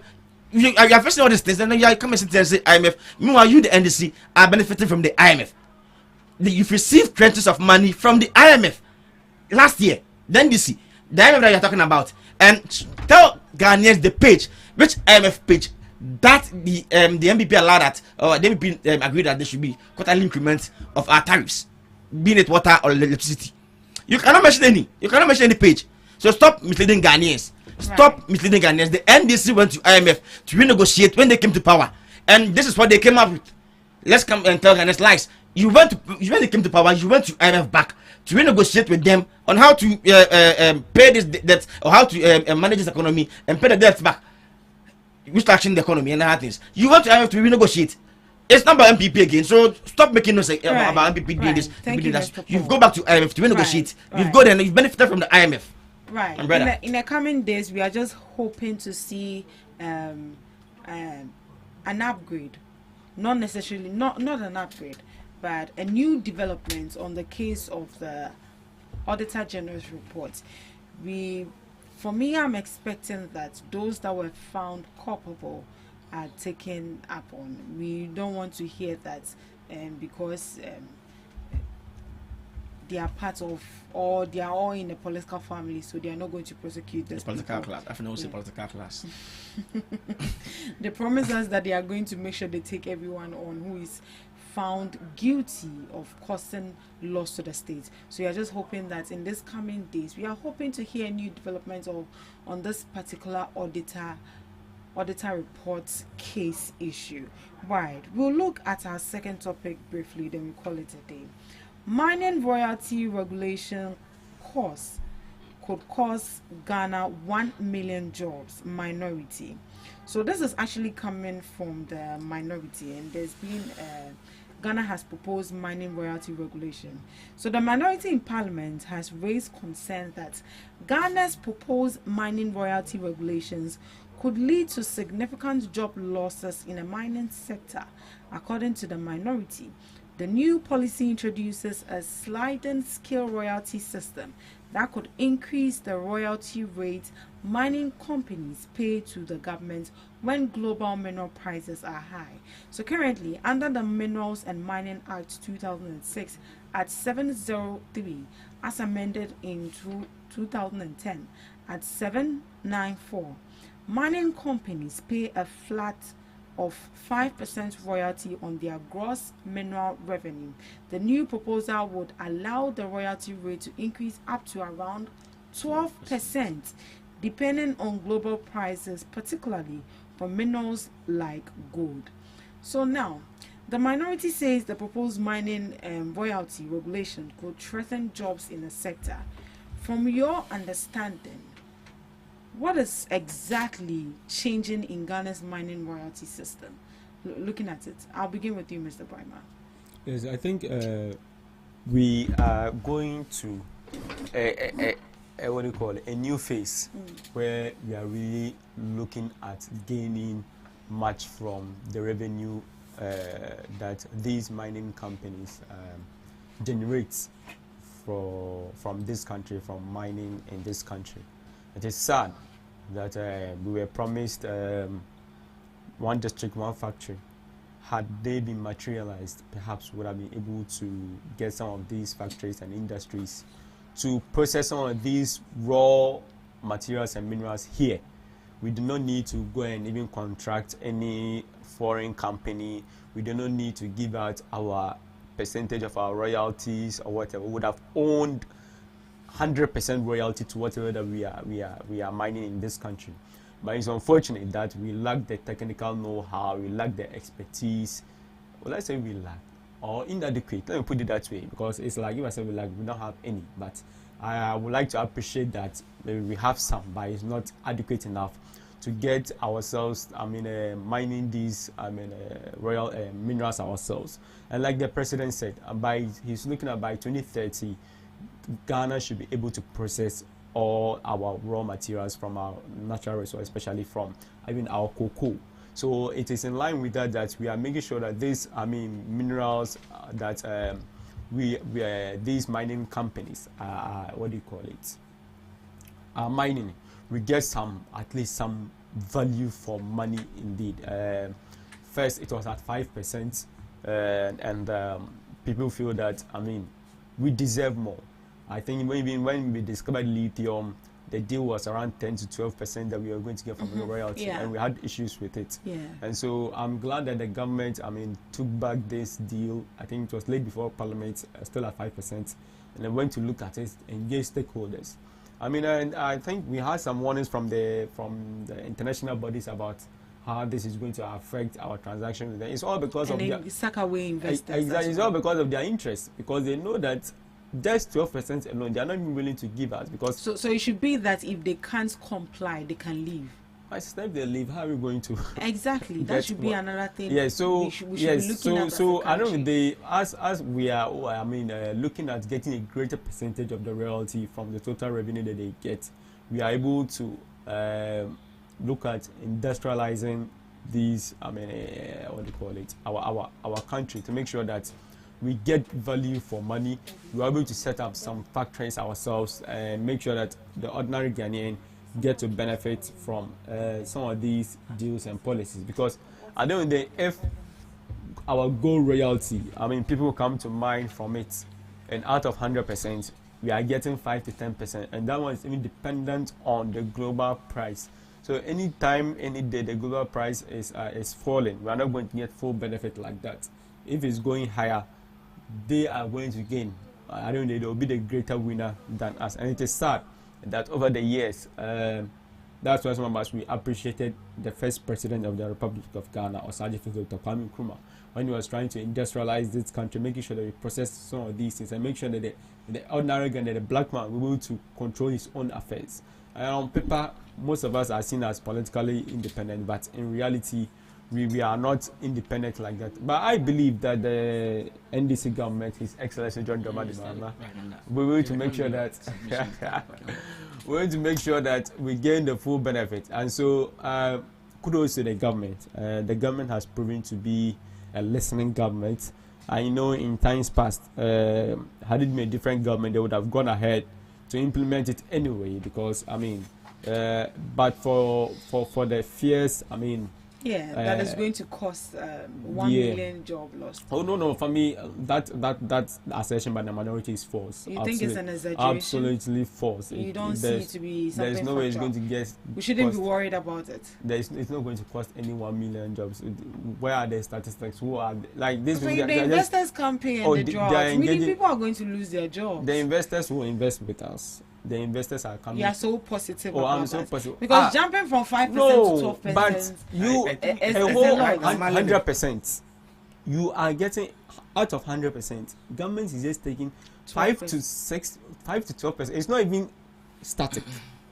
It is even going to be based on the global price. Yeah. Are we not being fair enough to you? We are being fair enough to you. Can you go to the white man's land and go and make such a deal that you are coming to process their minerals? You see, we are being cheated. The black man, I say, we are even being cheated. These people come and mine these things, take 80% of the royalty or benefit, send these raw materials. Sometimes they don't even process, send it outside, go and process it, go and make jewelry or whatever, and come and sell it to us again. Our people, we are going to buy it again. Total cheat. But it's unfortunate that we do not have that expertise as much as they have. So they are taking advantage of us. And that is the behavior of human being. They are taking advantage of us. But I think the government has to be strong and firm in this decision that we have taken. And the decision taken was not even taken by only government. We met stakeholders in the mining industry. The Lands and Natural Resources Minister did stakeholder engagements, Honorable Kofi Amabwa, did stakeholder engagements, and they agreed. And so I know we start with the think tankers in the areas who believe strongly that it is time we got value from our natural resource. We cannot have these things in our land. We have cocoa, we have timber, we have bauxite, we have diamond, we have lithium. Yet the country is like it's still poor. It's still poor. Let's put it. It's one of the poorest. Yeah, Nanado saw it, but he saw it. But I'm sad that in his 8 years he couldn't let us feel that much of value from the country. Some of us had hope. So for some of us, I mean, me, I was very young. Maybe at primary 4, I was still doing. I don't know, but I was still doing politics. I remembered some of his words. I used to like the way he used to speak. Like when he speaks, we had so much confidence in him. And I mean, some of my colleagues, I mean, surprised that today I'm even an NDC person because the confidence I had in the Nanado's government, that he was coming to turn things around, telling us that, oh, Charlie, so coming there, telling us that a dollar to what do you call it? A dollar to a cedi then was 4 Ghana cedis. He expected it to come to 1 Ghana cedis. Kenke then was 50 pesos. When he was leaving government, it was 5 Ghana cedis.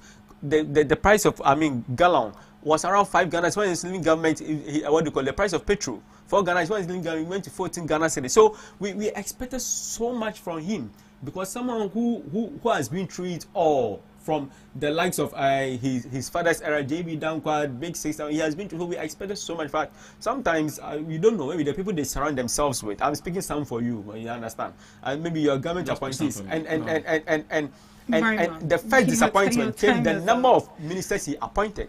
The number of ministers, he told us that the more people, the more the job will be done. And unfortunately, we didn't see. So today we are running a government of 60 ministers, less than 60 ministers. And Ghanaians are feeling the efficiency of it. And so for that matter, this deal, I'm sure, will drive more investors to come on board. I mean, they shouldn't be selfish enough. But the minority's claim of 1 million jobs being, I do not foresee that. I do not know what they are standing by, what statistics, what they have done to come by. But I do not foresee that. What I foresee is a Ghana that is getting value for its natural resources for the betterment of the people. Right. Thank you so much, Mr. Brahma. Mr. Odasi. My brother always, like, anytime he wants to start a submission, he always wants to start the propaganda.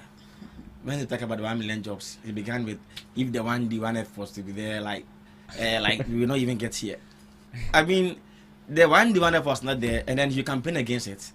You campaign against us using some of these things, and then the Ghanaians heard you and voted us out, and then you promised to bring them to 24 economy, which was going to recruit more youth.